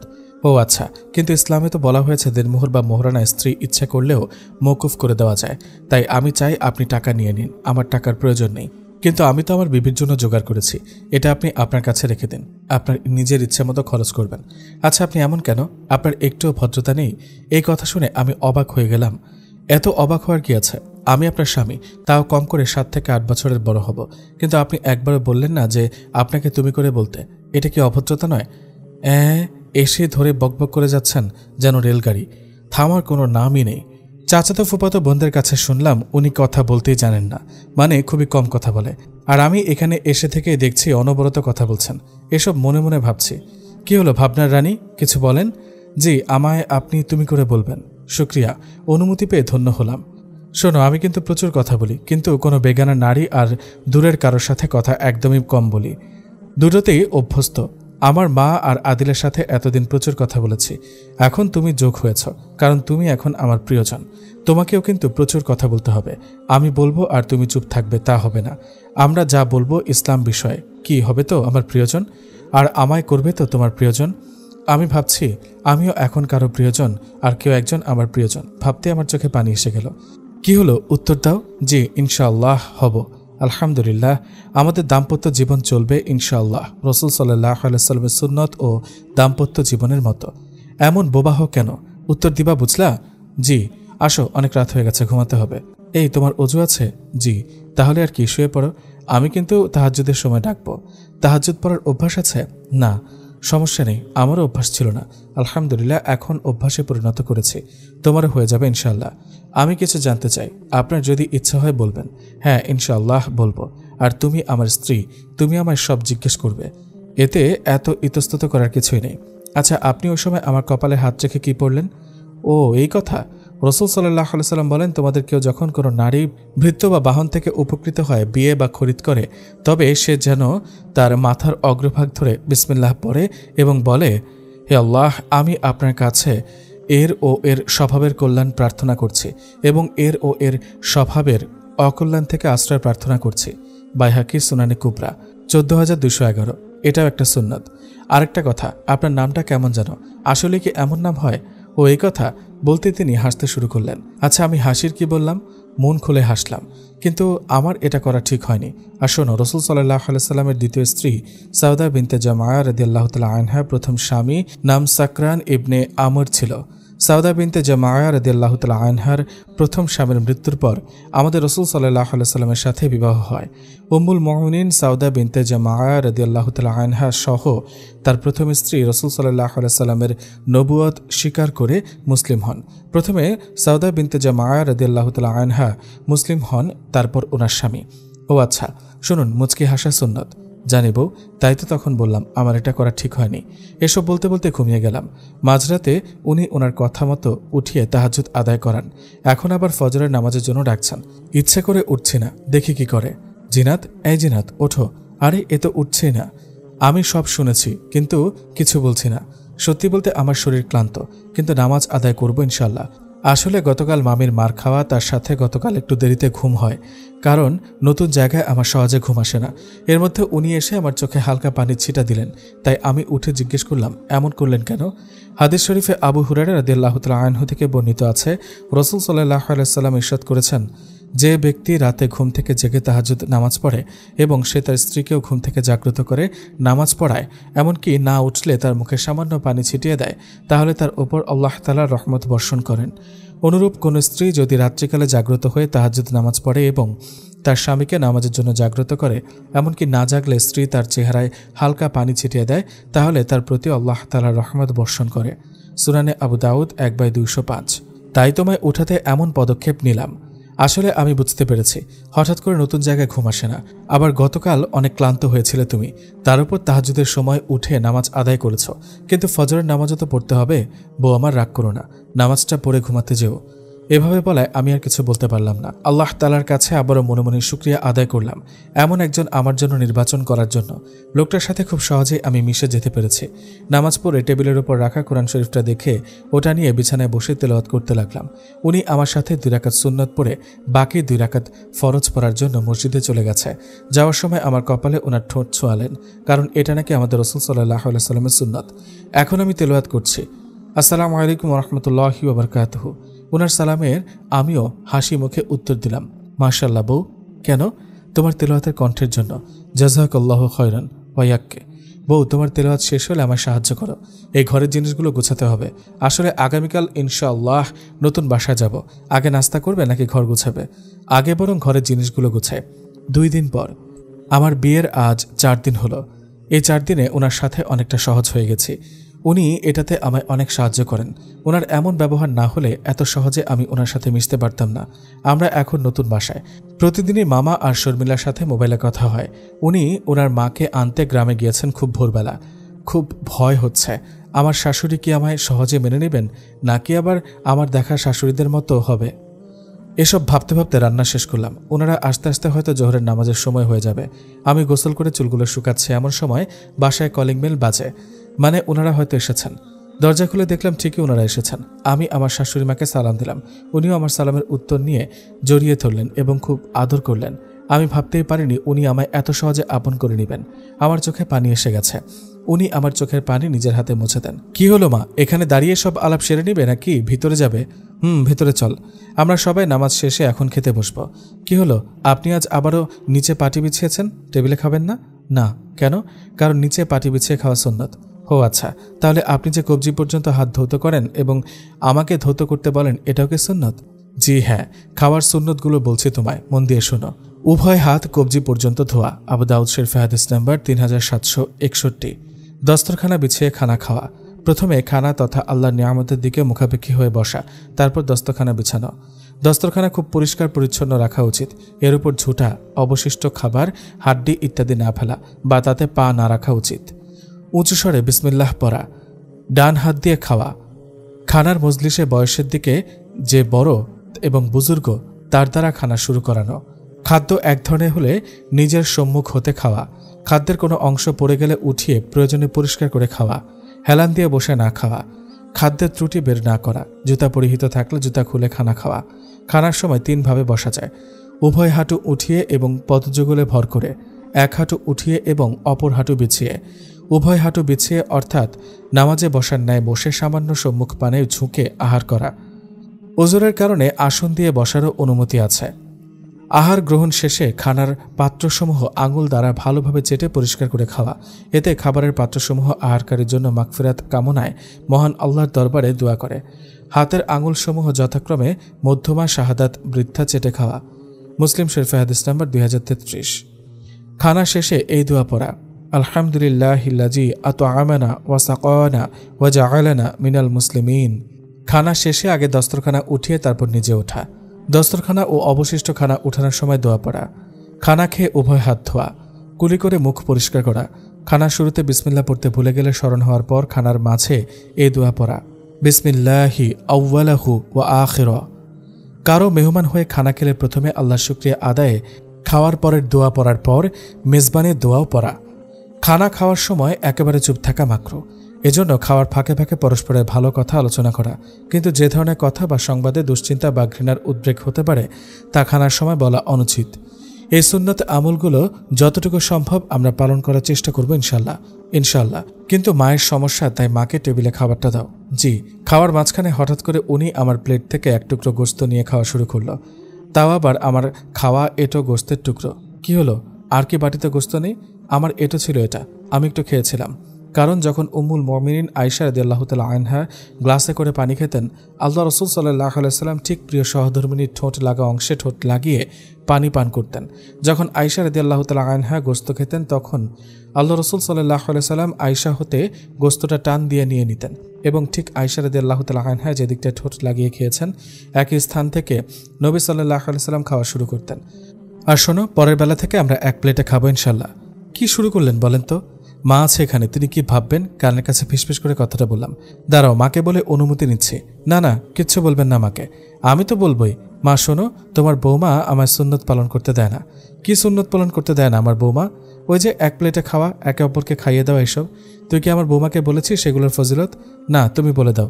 শোনো মা, রাসূল সাল্লাল্লাহু আলাইহি সাল্লাম ইরশাদ করেছেন, যে স্বামী তার স্ত্রীকে এক লোকমা ভাত খাইয়ে দিবে, আল্লাহ ওই স্বামীর সগীরা গুনাহগুলোকে মাফ করে দিবেন, এবং যে স্ত্রী তার স্বামীকে এক লোকমা ভাত খাইয়ে দেবে, আল্লাহ ওই স্ত্রীর সগীরা গুনাহগুলো মাফ করে দিবেন এবং প্রতি লোকমার বিনিময়ে 1000 নেকি উভয়ের আমল নামায় দান করবেন। মুসলিম শরীফে হাদিস। যে ঘরে স্বামী ও স্ত্রী একই প্লেটে খাবার খাবে, যতক্ষণ খাবার খেতে থাকবে ততক্ষণ তাদের আমল নামায় সওয়াব লেখা হয়। তিরমিজি শরীফে হাদিস। স্বামী ও স্ত্রী যখন একই বিছানায় শয়ন করে বা বসে অথবা গল্প করে অথবা হাসি খুশি কথা বলে, তখন প্রতিটা মিনিটে এবং স্বামী স্ত্রীর প্রতিটা কথাতে প্রতিটা সেকেন্ডে তাদের আমল নামায় 10টা করে নেকি লেখা হয়। আবু দাউদ শরীফে হাদিস। যে স্ত্রী তার স্বামীকে সকালে ঘুম থেকে জাগিয়ে পবিত্র করে ফজরের সালাতে মসজিদে পাঠিয়ে দেয়, ওই স্ত্রীর প্রতি স্বামীর অন্তরে আল্লাহর তরফ থেকে ভালোবাসার নূর পয়দা হয়। বুখারী শরীফে হাদিস। অফিস থেকে আসতে দেরি হোক আর যাই হোক, স্ত্রীর সাথে আজ হতে মাঝে মাঝে একই প্লেটে একই গ্লাসে খাওয়া শুরু করবি। এতে হৃদ্যতা, ভালোবাসা বাড়বে। খেতে খেতে দুজনের হৃদয় হতে এমন ফ্রেগ্রেন্স, সৌরভ বের হবে, আহ, শুধু সুকুন আর সুকুন। আমি ভাবছি এমনও শাশুড়ি হয় যিনি নিজের সন্তানকে স্ত্রীর সাথে সদাচরণের শিক্ষা দেন। আসলেই হয়। ইসলামিক শিক্ষা থাকলে সব সম্ভব। আল্লাহ তাআলার কাছে আবারও শুকরিয়া এমন দিনদার মানুষ সম্পন্ন পরিবার দেওয়ার জন্য। কি বউ, শুনলে তো মা কি বলল? কিন্তু আমার প্রচুর লজ্জা লাগছিল মা যখন কথাগুলো বলছিল। রাতে নামাজের পর ওনাকে একটা কথা বলার জন্য ঘুরঘুর করছি রুমে, কিন্তু উনি এখনও আসেননি। ভাবছি উনি কি আমায় সুযোগ দিবেন কিনা। না না না, উনি নিশ্চয়ই আমায় অনুমতি দিবেন। উনি আসার পর আপনাকে একটা কথা বলার ছিল। বলো।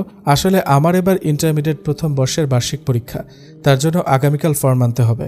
কিন্তু আমি যতটুকু জানি তুমি এসএসসির পর আর পড়োনি। জি, আপনি ঠিক শুনেছেন। মামি পড়তে দিতে চাননি, তাই মামা লুকিয়ে পড়ার ব্যবস্থা করেন। আমি কাউকে জানাইনি, এমনকি আদিল ভাইয়া জিজ্ঞেস করেছিল, তখনও মিথ্যা বলেছিলাম। যাই হোক, মিথ্যা বলা পাপ, তা হোক খুশির ছলে। কিন্তু মানুষ মনে করে যে ঠাট্টার ছলে মিথ্যা বলা জায়েজ, কিন্তু তারা জানে না যে ঠাট্টার ছলে হলেও মিথ্যা বলা হারাম। সেটা মজা করেই বলা হোক অথবা কঠোরভাবেই বলা হোক। কারণ রাসূল সাল্লাল্লাহু আলাইহি সাল্লাম বলেছেন, মানুষকে হাসানোর জন্য যে ব্যক্তি মিথ্যা বলে তার জন্য ধ্বংস, তার জন্য ধ্বংস। আবু দাউদ শরীফে হাদিস নাম্বার 4990। আর তুমি সে জায়গায় সরাসরি মিথ্যা বলেছ, এটা ঠিক করনি। এখন থেকে সর্বদাই সত্য বলবে। জি ইনশাআল্লাহ। আপনি রাগ করেননি তো? আসলে তখন ভয়ে মিথ্যাটা বলেছিলাম। না, আমি রাগ করিনি। আগামীকাল সকালে নিয়ে যাব ইনশাআল্লাহ। এখন বিছানায় একটু পা দুটো বিছিয়ে বসো তো। কেন? আগে করো, আর আমি কোরআন শরীফ নিয়ে আসছি। ওনার কথা মতো কাজ করলাম। আরে আরে, আপনি উরুতে শুচ্ছেন কেন? আর আপনি এখন এভাবে শুয়ে কোরআন তেলাওয়াত করবেন? করব। কারণ রাসূল সাল্লাল্লাহু আলাইহি সাল্লাম প্রায় সময় উম্মুল মুমিনিন খাদিজা রাদিয়াল্লাহু তাআলা আনহা এর কোলে মাথা রাখতেন এবং তার মৃত্যুর পর আয়েশা রাদিয়াল্লাহু তাআলা আনহা এর উরুর ওপর মাথা রেখে শুতেন। যখন আয়েশা রাদিয়াল্লাহু তাআলা আনহা ঋতুবর্তী অবস্থায় উপনীত হতেন, তখন নবী সাল্লাল্লাহু আলাইহি সাল্লাম তার উরুর উপর শুয়ে কোরআন তেলাওয়াত করতেন। ও আচ্ছা, তবে আমার একটা কথার উত্তর দিন আগে। আমি জানি আপনি সব কাজে আল্লাহর রহমতে ইসলাম মেনে করেন, তো এখন আমায় বলেন যে স্বামী স্ত্রী একসাথে তাহাজ্জুদ পড়ার সম্পর্কে কোনো হাদিস আছে? এমনিতে এটা জানি তাহাজ্জুদ নামাজের ফজিলত, তাই তাহাজ্জুদ নামাজের ফজিলত বলতে হবে না। বউ, তুমি ঠিক বলেছ। আল্লাহর রহমতে আমি আমার জীবনটাকে যতটুকু সম্ভব ইসলাম মেনে চালাই। রাসূলুল্লাহ সাল্লাল্লাহু আলাইহি সাল্লাম বলেন, যে ঘরে স্বামী ও স্ত্রী একসাথে তাহাজ্জুদের নামাজ পড়বে সে ঘরে জীবনে কোনোদিন অশান্তি হবে না। বুখারী ও মুসলিম শরীফের হাদিস। এজন্যই বুঝলে বউ?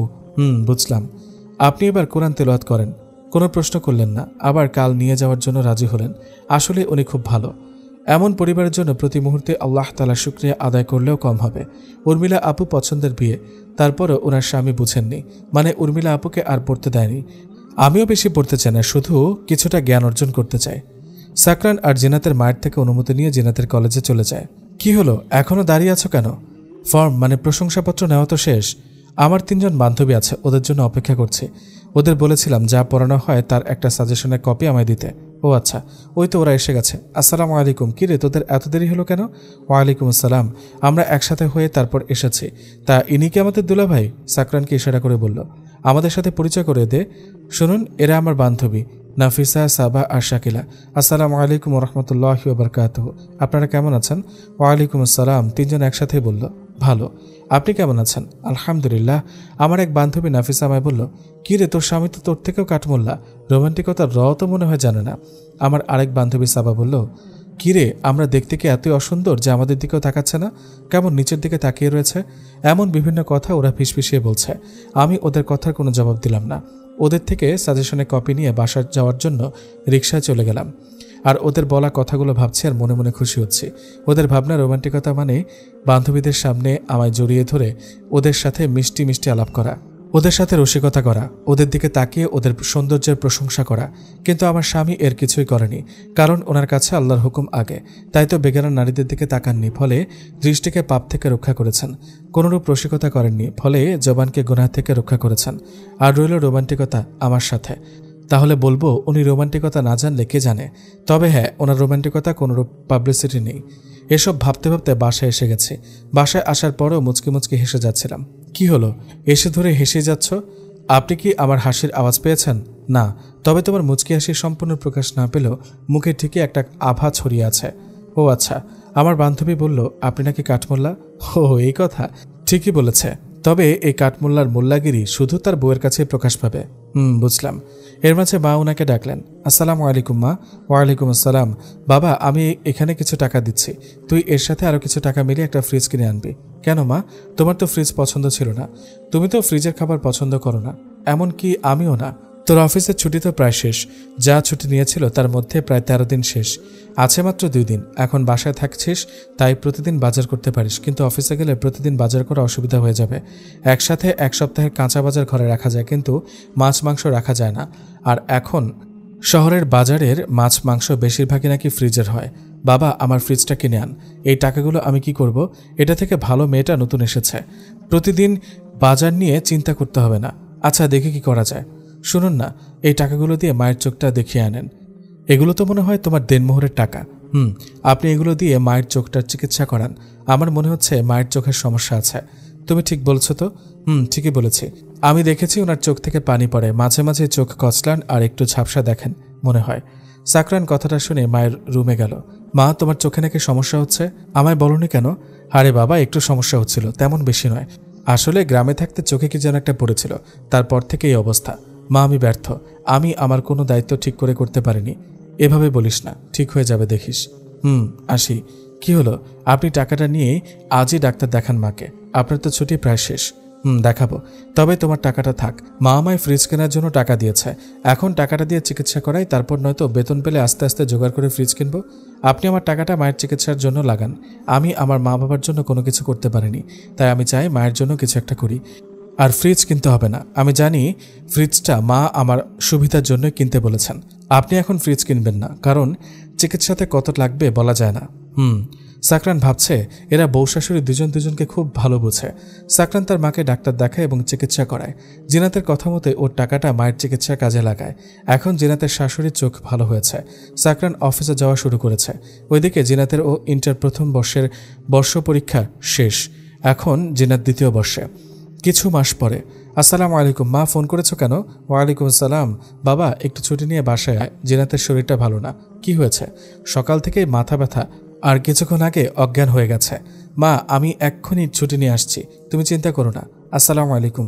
ওয়ালাইকুম আসসালাম। সাবধানে আসিস বাবা। কিছুক্ষণ আগে জিনাতকে ডাক্তারের কাছে নিয়ে যাওয়া হয়। ডাক্তার সমস্যার কথা শুনে কিছু টেস্ট করতে দেয়, তাই তারা টেস্ট করে বাড়ি আসে। ডাক্তার তেমন কিছুই বলেনি। এখনকার ডাক্তাররা টেস্ট করা ছাড়া কিছুই বলে না, ফলে তারা কিছুই জানতে পারেনি। তাই বাসায় এসে নফল নামাজ আদায় করেছে, যাতে রিপোর্টের ফলাফল ভালো আসে। তুমি আগে কেন এসব বলনি? মাথা ব্যথা করছে, আমায় জানাতে পারতে। মাথা ব্যথা মাত্র আজ 2 দিন হলো, তার আগে ছিল না। আর এই যে অজ্ঞান হওয়াটা, এটা আজই হয়েছে। আমার কাছ থেকে আর কিছু লুকাবে না, তা হোক ছোট বিষয়। জি, আপনার একটা কথা বলবো? বলো বউ। আপনি হলেন দুনিয়ার মধ্যে সেরা স্বামী। আপনি আমার প্রিয়জন, যার সংস্পর্শে আজ আমি পূর্ণ। মহান রবের কাছে কোটি কোটি শুকরিয়া, তিনি আমায় আপনার মতো সঙ্গী দিয়েছেন। বাহ, এত বড় সার্টিফিকেট পেয়ে গেলাম। জানো তো, হজরত মোহাম্মদ সাল্লাল্লাহু আলাইহি সাল্লাম বলেছেন, আল্লাহর নিকট সর্বোত্তম সঙ্গী সে যে তার সঙ্গীর কাছে উত্তম। হাদিস সম্ভার, হাদিস নাম্বার 1777। আলহামদুলিল্লাহ, আল্লাহর কাছে আমিও শুকরিয়া জানাই তোমার মতো এমন একজন সঙ্গী দেওয়ার জন্য। এখন চলো তো রাতের খাবার খেয়ে নিই, তারপর তোমায় নিয়ে একটা সুন্নত আদায় করব। রাতে খাবার পরে মা কি ঘুমিয়ে গেছে? এখন কয়টা বাজে দেখো তো? রাত 11:45। চলো ছাদে যাই। কেন? কারণ রাতে স্ত্রীকে সাথে নিয়ে নির্জনে হাঁটা রাসূল সাল্লাল্লাহু আলাইহি সাল্লামের সুন্নত। বুখারী শরীফে হাদিস নাম্বার 5211। এতদিন গেলেন না কেন? শহরে তো রাতে হাঁটার উপায় নেই, মানুষ রাতেও চলাচল করে। ওই দিন আসার সময় হঠাৎ ছাদের দিকটা খেয়াল করলাম, বিশাল জায়গায় নিয়ে তৈরি, হাঁটাহাঁটি করা যাবে। চলো, আর হ্যাঁ, বোরকা পরে নাও, কারণ কখন আবার কি আসে। তৈরি হয়ে ছাদে চলে আসলাম। ওখানে কিছুক্ষণ হাঁটার পর নিচে বাড়ির বাগানে চলে আসলাম, কারণ ছাদ থেকে নিচে দেখা গেল নিচটা খালি। সচরাচর নিচে বাগান খালি থাকে না, আজ ভাগ্যক্রমে খালি। বউ, জুতা খুলে হাঁটো। জানো তো খালি পায়ে হাঁটাও সুন্নত। মাঝে মাঝে খালি পায়ে হাঁটা। আবু দাউদ শরীফ হাদিস নাম্বার 4160। আচ্ছা, খালি পায়ে হাঁটাতে কি উপকার? মানে রাসূল সাল্লাল্লাহু আলাইহি সাল্লামের সকল কাজেই কোনো না কোনো কারণ থাকে। আরে বউ, মাটিতে যে শক্তি আছে তা খালি পায়ে হাঁটলে আমরাও তার কিছুটা পাই। আমিও আপনার থেকে এই উত্তরটাই আশা করেছি। রাসূল সাল্লাল্লাহু আলাইহি সাল্লামের অনেক নির্দেশনা এখন বিজ্ঞানীরা উপকার বা চিকিৎসা হিসেবে ব্যবহার করছেন, অথচ রাসূল সাল্লাল্লাহু আলাইহি সাল্লাম এগুলো প্রায় 1400 বছর আগে বলে গিয়েছেন। চলো বাসায় যাওয়া যাক। জি চলেন। রাতে আমলগুলো করে ঘুমিয়ে গেলাম। মাঝরাতে তাহাজ্জুদের নামাজ পড়ে সেহরি খেয়ে নিলাম, কারণ দিনটা হলো সোমবার। আমরা দুজনেই প্রায় এই আমলটা আজ 2 মাস যাবৎ পালন করছি। প্রতি সপ্তাহে সোম ও বৃহস্পতিবার দিন নফল রোজা রাখা সুন্নত ও মুস্তাহাব, কারণ তা ছিল মহানবী সাল্লাল্লাহু আলাইহি সাল্লামের আমল। আর এই 2 দিন আল্লাহ রাব্বুল আলামিনের নিকট বান্দার আমল পেশ করা হয়। মা আয়েশা রাদিয়াল্লাহু তাআলা আনহা বলেন, আল্লাহ রাসূল সাল্লাল্লাহু আলাইহি সাল্লাম সোমবার ও বৃহস্পতিবার দিন রোজা রাখাকে প্রাধান্য দিতেন। তিরমিজি শরীফের হাদিস। সুতরাং নবী রাসূলুল্লাহ সাল্লাল্লাহু আলাইহি সাল্লামের এই অনুসরণে মাসের যে কোনো সোমবার অথবা বৃহস্পতিবারে 1টা, 2টা, 3টা এইভাবে একজন ব্যক্তির ইচ্ছা, সামর্থ্য ও সুযোগ অনুযায়ী তার যতগুলো ভালো লাগে ততগুলো রোজা রাখা যাবে। এ ব্যাপারে নির্দিষ্ট কোনো নিয়ম নেই। যত বেশি রোজা রাখা যায় বান্দার জন্য তত উত্তম। নবী সাল্লাল্লাহু আলাইহি সাল্লাম সোমবার দিন জন্মগ্রহণ করেছিলেন। সোমবারেই তাকে নবুয়ত দেওয়া হয় এবং সোমবার দিনেই তিনি মৃত্যুবরণ করেছিলেন। আবু কাতাদাহ আনসারী রাদিয়াল্লাহু তাআলা আনহু থেকে বর্ণিত, তিনি বলেন, রাসূলুল্লাহ সাল্লাল্লাহু আলাইহি ওয়াসাল্লামকে সোমবার দিন রোজা রাখার কারণ জিজ্ঞাসা করা হয়েছিল। তিনি বলেন, এই দিনে আমি জন্মগ্রহণ করেছিলাম এবং এই দিনেই আমাকে নবুয়ত প্রদান করা হয়েছিল, অথবা এই দিনেই আমার ওপর কুরআন নাজিল করা হয়েছে। সহিহ মুসলিম শরীফ হাদিস নাম্বার 1162। সোমবার ও বৃহস্পতিবার এই 2 দিন আল্লাহ তাআলা তার রহমতের উসিলায় মুসলমানদের গুনাহ মাফ করেন। তবে এমন 2 জন মুসলমান যারা পরস্পর সম্পর্ক ছিন্ন করে যতক্ষণ পর্যন্ত না তারা এই গুনাহ থেকে তওবা করে পুনরায় সম্পর্ক স্থাপন করবে, তারা এই ফজিলত থেকে বঞ্চিত থাকবে। আবু হুরায়রা রাদিয়াল্লাহু তাআলা আনহু থেকে বর্ণিত, তিনি বলেন, নবী রাসূলুল্লাহ সাল্লাল্লাহু আলাইহি ওয়াসাল্লাম সোমবার ও বৃহস্পতিবার দিন রোজা রাখতেন। একদিন তাকে এর কারণ জিজ্ঞাসা করা হলো, হে আল্লাহর রাসূল, আপনি সোমবার ও বৃহস্পতিবার দিন রোজা রাখেন কেন? তিনি বলেন, আল্লাহ তাআলা সোমবার ও বৃহস্পতিবার এই 2 দিন প্রত্যেক মুসলমানের গুনাহ ক্ষমা করেন, কিন্তু পরস্পর সম্পর্ক ছিন্নকারী সম্পর্কে আল্লাহ বলেন, তাদেরকে ছেড়ে দাও যতক্ষণ পর্যন্ত না তারা নিজেদের মধ্যে সমঝোতা স্থাপন করে। ইবনে মাজাহ 1740। হাদিসটি সহিহ। সোমবার ও বৃহস্পতিবার এই 2 দিন কেরামান কাতেবিন অর্থাৎ সম্মানিত আমল লেখক ফেরেশতারা আল্লাহর নিকট বান্দার আমল পেশ করে থাকেন। এই হাদিসটিও আবু হুরায়রা রাদিয়াল্লাহু তাআলা আনহু থেকে বর্ণিত হয়েছে। রাসূল সাল্লাল্লাহু আলাইহি সাল্লাম বলেছেন, সোমবার ও বৃহস্পতিবার আল্লাহর নিকট বান্দার আমল পেশ করা হয়। তাই আমি পছন্দ করি যে রোজা থাকা অবস্থায় যেন আমার আমলনামা আল্লাহর কাছে পেশ করা হয়। তিরমিজি শরীফে হাদিস নাম্বার 747। সর্বশেষ রাসূলুল্লাহ সাল্লাল্লাহু আলাইহি সাল্লাম মৃত্যুবরণ করেছিলেন সোমবারে। রাসূলুল্লাহ সাল্লাল্লাহু আলাইহি সাল্লাম সোমবারে মৃত্যুবরণ করার কারণে সোমবার ফজিলতপূর্ণ হয়নি, বরং সোমবারের বিশেষ মর্যাদা হচ্ছে রাসূলুল্লাহ সাল্লাল্লাহু আলাইহি সাল্লাম সোমবারে জন্মগ্রহণ করেছিলেন। এই দিন তাকে নবুয়ত দেওয়া হয়েছিল বা কুরআন নাজিল করা হয়েছিল। এই দিনে বান্দার আমলনামা আল্লাহ তাআলার কাছে পেশ করা হয়। আল্লাহ তাআলা নিজ রহমতের সোমবার দিন মুসলিম বান্দাকে ক্ষমা করেন এই কারণে। তবে মুসলিম বান্দা হিসেবে রাসূলুল্লাহ সাল্লাল্লাহু আলাইহি ওয়াসাল্লামের উম্মত হিসেবে আমাদের জানা থাকা উচিত যে অধিকাংশ আলেমদের নিকট প্রসিদ্ধ এবং গ্রহণযোগ্য মত হচ্ছে রাসূলুল্লাহ সাল্লাল্লাহু আলাইহি ওয়াসাল্লাম 11 হিজরির রবিউল আউয়াল মাসের 12 তারিখ রোজ সোমবার মৃত্যুবরণ করেছিলেন। সকালে 10টাতে ডাক্তারের কাছে গেলেন উনি। আজ অফিসে যাননি, ছুটি নিয়েছেন। খুব চিন্তা হচ্ছিল, কিন্তু এখন আর হচ্ছে না। উনি যাওয়ার সময় বলে গেছেন চিন্তা না করে নফল নামাজ পড়তে। আমি নফল নামাজ আদায় করলাম, সাথে এখন কোরআন তেলাওয়াত করছি। আমার কোরআন তেলাওয়াত করলে মনে একটা শান্তি আসে, তাই এটা করা। কোরআন তেলাওয়াতের মাঝে উনি আসলেন, তাই কোরআন তেলাওয়াত বন্ধ করে ওনার কাছে গেলাম। জিজ্ঞেস করলাম কি রিপোর্ট আসলো। উনি আমায় কিছু না বলে আমায় জড়িয়ে ধরলেন এবং বললেন আমি মা হব। আমি এই সংবাদ শুনে সাথে সাথে ওনাকে ছেড়ে সেজদায় লুটিয়ে পড়লাম। মহান রব্বুল আলামিনের দরবারে শুকরিয়া জানালাম। উনি মাকে খবরটা দিয়ে রুমে এসে আমায় সাথে নিয়ে শুকরানা নামাজ আদায় করলেন। জিনাত, আমি আজ কতটা খুশি তা বলে বোঝাতে পারবো না। মহান রব্বুল আলামিন আমায় এমন এক সুখের সংবাদ দিলেন যার শুকরিয়া আদায় করে আমি শেষ করতে পারবো না। সত্যি মহান রব্বুল আলামিনের দয়ার শেষ নেই। আচ্ছা, আমার মাথা ব্যথা ছিল কেন? ও, এটা তো বলতে ভুলে গেছি। আসলে তোমার নাকি শরীর দুর্বল, খাওয়া দাওয়া ঠিক করে করো নাই, তাই গ্যাস্ট্রিকের সমস্যা, আর এটা থেকে মাথা ব্যথা। এখন সাথে তুমি গর্ভবতী, এজন্য। শোনো, এখন থেকে ঠিকমতো খাওয়া দাওয়া করবে। আমি অফিসের কাছে ব্যস্ত থাকি, তাই বলে তুমি ঠিকমতো খাবে না। তোমায় তো জানিয়েছিলাম এই 2 মাস আমার অফিসে প্রচুর কাজ। এখন যে কাজটা করা হচ্ছে এটা খুব গুরুত্বপূর্ণ। বেশি সমস্যা হলে সাপ্তাহিক রোজা রাখবে না। না না না, আমি ঠিকমতো খাবার খাবো। আমি একসাথে রোজা রাখবো, এটাতে কোনো নড়চড় করবেন না। এভাবে 2 মাস আলহামদুলিল্লাহ আমাদের জীবন ভালোই চলছিল। হঠাৎ একদিন উনি জানান কোম্পানির চাকরিটাতে কোনো একটা সমস্যা। কোনো একটা কারণে কোম্পানিতে বেতন পাবে না সকল কর্মচারীরা। একদিক দিয়ে আমাদের আয়ের কোনো উৎস ছিল না। উনি এসব নিয়ে খুব চিন্তায় পড়ে গেলেন। আমরা এসব নিয়ে আলোচনা করছিলাম, তখন মা এসে জানান বাবা বাড়িতে যে জমি আছে তা থেকে কিছু টাকা পাওয়া যায় প্রত্যেক ফসলের সময়। ওটা সংসারের কাজে লাগা, আর নয়তো জমি বিক্রি করে আপাতত সংসার চালানোর ব্যবস্থা কর। বাকি টাকা দিয়ে নয়তো কোনো একটা ব্যবসা কর। মা, আমি বুঝতে পেরেছি, কিন্তু জমিতে তো সমস্যা। চাচারা তো বর্গা করে রেখেছে, ফলে জমি বিক্রি সম্ভব না। তাহলে আর কি করার? জমির এই আয়টা দিয়ে চলতে হবে। এখন তুই কোনো একটা চাকরি খোঁজ। মা, এটা শহর, বছর খুললেও চাকরি পাওয়া কষ্ট। চিন্তা করিস না, আল্লাহ একটা ব্যবস্থা করবেন। আল্লাহর কাছে বেশি বেশি দোয়া কর। আমিও দোয়া করি। আর এই নে ধর, এটা এবারের ফসলের টাকা। মা যাওয়ার পর আমি ওনাকে বললাম আপনি আমার এই চেনটা বিক্রি করে দিন। না, আমি এটা করতে পারবো না, এটা তোমার পরিবারের শেষ স্মৃতি। এখন তো আমার পরিবার এটা, আর মায়ের ঔষধ লাগবে। তাছাড়া 15,000 টাকা দিয়ে আপনি আগামী 2-3 মাস চলবেন কি করে? বাসা ভাড়া, মায়ের ঔষধ, এগুলো কিভাবে কি করবেন? এই বাসা ভাড়া 7,500 টাকা, সাথে মায়ের ঔষধ কম করে হলেও 1500 টাকা। এখানেই তো 1 মাসে 9,000 টাকা শেষ। আপনি এটা নিয়ে বিক্রি করুন। কিন্তু এটা তোমার খুব প্রিয়। এটা প্রিয়, তবে কারণ হলো আমি মনে করতাম এটা আমার মায়ের দেওয়া, তাই। কিন্তু এটা সামান্য একটা বস্তু, আর আমার এই মা আমার কাছে ওই মায়ের মতোই ভালোবাসার মানুষ। ওই মা আমার মনে আছে, তাই আর এটার প্রয়োজন নেই। একদম মন খারাপ করবেন না, আমি মন থেকে কথাগুলো বলেছি। দীর্ঘশ্বাস ছেড়ে বলল, একদম দীর্ঘশ্বাস ফেলবেন না। আল্লাহ আমাদের সামান্য একটু পরীক্ষা নিচ্ছেন, এতেই হতাশ হব কেন? আপনি তো বললেন বিপদের সময় আল্লাহর উপর ভরসা করে থাকা একজন মুমিন মুসলমানের বৈশিষ্ট্য। বউ, আর কোনো হতাশা নয়। আল্লাহ আমায় ক্ষমা করুন, আমি ধৈর্য ধরব। এর মাস পরে তখন ওনার চাকরির বেতন ঠিক হয়নি। আমাদের অবস্থা খুব খারাপ, কারোর কাছে সাহায্য চায়নি। মামাকে একবার বলতে চেয়েছিলাম, কিন্তু ওনার মুখ দেখে আর বলিনি। উনি এতে নিজেকে আরও ছোট ভাবেন।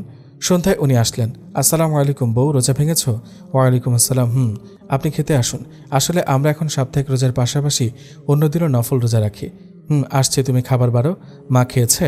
আর মায়ের অবস্থা কেমন? খেয়েছে, আর শরীর আলহামদুলিল্লাহ আগের থেকে ভালো। আচ্ছা, খেয়ে মায়ের রুমে যাব, তুমি খাবার দাও। খাওয়ার সময় বউ হা করো। আমি খাবো না, পেট ভরা। হা করো বউ, সব অর্জন করব। আজ থাক, এটুকুতেই আপনার পেট ভরবে না। পেট ভরা দরকার নেই, মন ভরবে, এটাই চলবে। আর তোমাকে আমাদের সন্তানের জন্য হলেও খেতে হবে। আমি জানি তুমি ঠিকমতো খাওনি। আমি কিছু না বলে 2 লোকমা খেয়ে নিলাম, আর খাবো না। এভাবেই আমাদের দিনগুলো চলতে থাকলো। আমি গর্ভবতী বিধায় আমার অবস্থা খুব খারাপের দিকে যাচ্ছিল দিন দিন। প্রায় তাহাজ্জুদের নামাজে উনি আমার জন্য দোয়া করে কাঁদতেন। আজ 3 মাস হলো উনি বেতন পান না, আর গ্রামের জমির টাকা এখনও পাওয়া হয়নি। ঘরে একটা টাকাও নেই যে কিছু এনে খাওয়া যায়। মাকে সকালে দোকান থেকে একটা কেক আর কলা খাওয়ান উনি। তারপর একটু আগে নফল নামাজ পড়ে বের হলেন। উনি যাওয়ার পর হঠাৎ মায়ের অবস্থা খারাপ হতে লাগে। আমি এটা দেখে ভয় পেয়ে যাই। উনাকে যে জানাবো তারও উপায় নেই। মোবাইলে একটা টাকাও নেই কল করব। এদিক দিয়ে মাকে রেখেও যেতে পারছি না। কারোর থেকে মোবাইল নিয়ে উনাকে জানাবো তারও উপায় নেই। আমার নিজের শরীর অনেক দুর্বল, তাও কষ্ট করে মাকে শুয়ে ধরলাম। মায়ের বুক হালকা করে ডলে দিচ্ছি আর দোয়া দুরুদ পড়ছি। মা, ও মা, এখন শরীরটা কেমন লাগছে? মা, আমি পানি আনবো? না, এখন ভালো লাগছে, তুমি চিন্তা করো না। কলা খেয়েছি তো, তাই গ্যাস্ট্রিকটা বেড়েছে। ও আচ্ছা, আপনি একটু বিশ্রাম নিন, আমি একটু পাশের ফ্ল্যাটের আপুর কাছে যাব, ওনাকে কল করব। আমার মোবাইলে টাকা নেই মা। আচ্ছা যাও, আর বলো একটা গ্যাস্ট্রিকের ওষুধ আনতে। আচ্ছা। আসসালামু আলাইকুম ওরহমতুল্লাহ। আপনি এখন কোথায়? ওয়ালাইকুম আসসালাম, এই তো অফিসে। একটা মিটিং হবে এখন, তারই অপেক্ষা করছি। কেন? মায়ের গ্যাস্ট্রিকের ব্যথাটা বেড়েছে, যদি পারেন ঔষধ আনবেন। আচ্ছা। বউ চলো মায়ের রুমে যাই, আগে পরিষ্কার হয়ে নিন, বাইরে থেকে এসেছেন। মা এই নাও তোমার ওষুধ। মা একটা খুশির খবর, আজ একসাথে গত 3 মাসের বেতন পেয়েছি। সাথে এতদিন ধৈর্য ধরে কাজ করার জন্য অফিসের মালিক অনেকেই প্রমোশন দিয়েছে, আমিও প্রমোশন পেয়েছি। আলহামদুলিল্লাহ আলহামদুলিল্লাহ, আল্লাহর অশেষ রহমত। যা গিয়ে শুকরানা নামাজ আদায় কর। তুমি ওষুধটা খাও, আর আমি আসার সময় বাজার করেছি, রান্নার পর খেয়ে ঘুমিও। আচ্ছা। নামাজের পর রান্না করছি, উনি আমায় সাহায্য করছেন। সাহায্য বলা যায় না, ধরতে গেলে উনিই সবটা করছেন, আমি শুধু স্বাদ মতো মশলা দিচ্ছি, রান্না করছি আর কথা বলছি। দেখলে বউ, সামান্য একটু ধৈর্য ধরার ফলে আল্লাহ আমাদের কতটা রহমত দান করেছেন। প্রমোশনের ফলে বেতনও বেশি, ভাবছি বাড়তি টাকার কিছুটা যতদিন চাকরি করব দান করব। কি বলো তুমি? আলহামদুলিল্লাহ, ভালো প্রস্তাব। বউ, কালকে তোমায় নিয়ে ডাক্তারের কাছে যাব, তুমি তৈরি থেকো সকালে। গত রাতের কথা মতো সকালে ডাক্তারের চেম্বারে আসলাম। এখন আমরা মহিলা ডাক্তারের সামনে বসে আছি, আর উনি আমার টেস্ট রিপোর্টগুলো দেখছেন। মিস্টার সাকরান, আপনার ওয়াইফের অবস্থা বেশি ভালো না। একে তো কম বয়সে গর্ভবতী, তার উপর শরীর একেবারে দুর্বল। এভাবে চলতে থাকলে মা এবং বাচ্চা দুজনকে বাঁচানো সম্ভব হবে না। এমন হলো কি করে? ওনার কি যত্ন নেন না? 7 মাস চলছে, অথচ পেট দেখলে 2-3 মাসের বলবে। পেট তো ভালো করে দেখাই যায় না। ওনাকে বলতে না দিয়ে আমি বললাম, আসলে আমি কিছু খেতে পারি না, কিছু খাওয়ার রুচি নেই, খেলেই বমি হয়। এই কথাগুলো মিথ্যা নয়, তবে আমি ইচ্ছে করলে কষ্ট করে খেতে পারতাম, কিন্তু আমাদের অবস্থা তেমন ছিল না, তাই ডাক্তারকে শুধু এগুলোই বলেছি। এটা করলে তো হবে না, আপনাকে ঠিক করে খেতে হবে, তাহলে বাচ্চা খেতে পারবে। আচ্ছা, আমি এবার থেকে ঠিক করে খাবো। মিস্টার সাকরান, এখানে কিছু ভিটামিন আর রুচি বাড়ার ঔষধ লিখে দিচ্ছি, ওনাকে এগুলো খাওয়াবেন। এভাবে আরও 1.5 মাস আলহামদুলিল্লাহ ভালোই কেটেছে। এখন খাওয়া ঠিকমতো করার ফলে শরীরটা আগের থেকে আলহামদুলিল্লাহ অনেকটা সুস্থ। রাতে আমি আর উনি বসা, আমি ওনাকে বললাম, শুনুন না, আর কিছুদিন পরেই তো আমাদের সন্তান আল্লাহ রহমতে ইনশাআল্লাহ পৃথিবীতে আসবে। তখন যদি আমার কিছু হয়ে যায় আমায় ক্ষমা করে দিবেন। আমি আপনার সাথে মাঝে মাঝে অন্যায় করেছি। এসব বলো না বউ, তুমি যেমন আল্লাহর কাছে আশা করবে, আল্লাহ তোমার নিয়ত অনুযায়ী তেমনই দিবেন। আর তুমি কোনো অন্যায় করনি। গর্ভবতী হলে অনেক মেয়েদেরই মুড সুইং হয়, এটাতে তোমার কোনো দোষ নেই। এখন এসব বাদ দিয়ে বেশি বেশি দোয়া করো, আমাদের সন্তান যাতে পৃথিবীতে সুস্থ স্বাভাবিকভাবে আসে, আর তুমি যাতে সুস্থ থাকো। আচ্ছা, আপনার ছেলে সন্তান পছন্দ নাকি মেয়ে সন্তান? আল্লাহ আমায় খুশি হয়ে যেটা দান করবেন সেটাতেই খুশি। তবুও বলেন না, বলতেই হবে? মেয়ে সন্তান। কেন? ইসলামে কন্যা সন্তান হওয়ার অসংখ্য ফজিলত, তবে আমাদের প্রচলিত শিক্ষিত সমাজে এখনও অনেক পরিবারে কন্যা সন্তান জন্ম হওয়াকে ভালো চোখে দেখা হয় না। অনেকে আবার মুখ ফুটে কিছু বলতে না পারলে কন্যা সন্তান মন থেকে খুশি হতে পারেন না বা মেনে নিতে পারেন না।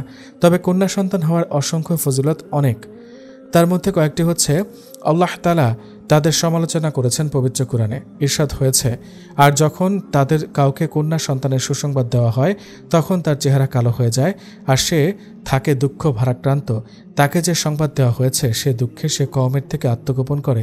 অপমান সত্ত্বেও কি একে রেখে দেবে না মাটিতে পুঁতে ফেলবে? জেনে রেখো, তারা যা ফয়সালা করে তা কতই না মন্দ। সূরা আন-নাহল আয়াত 58-59।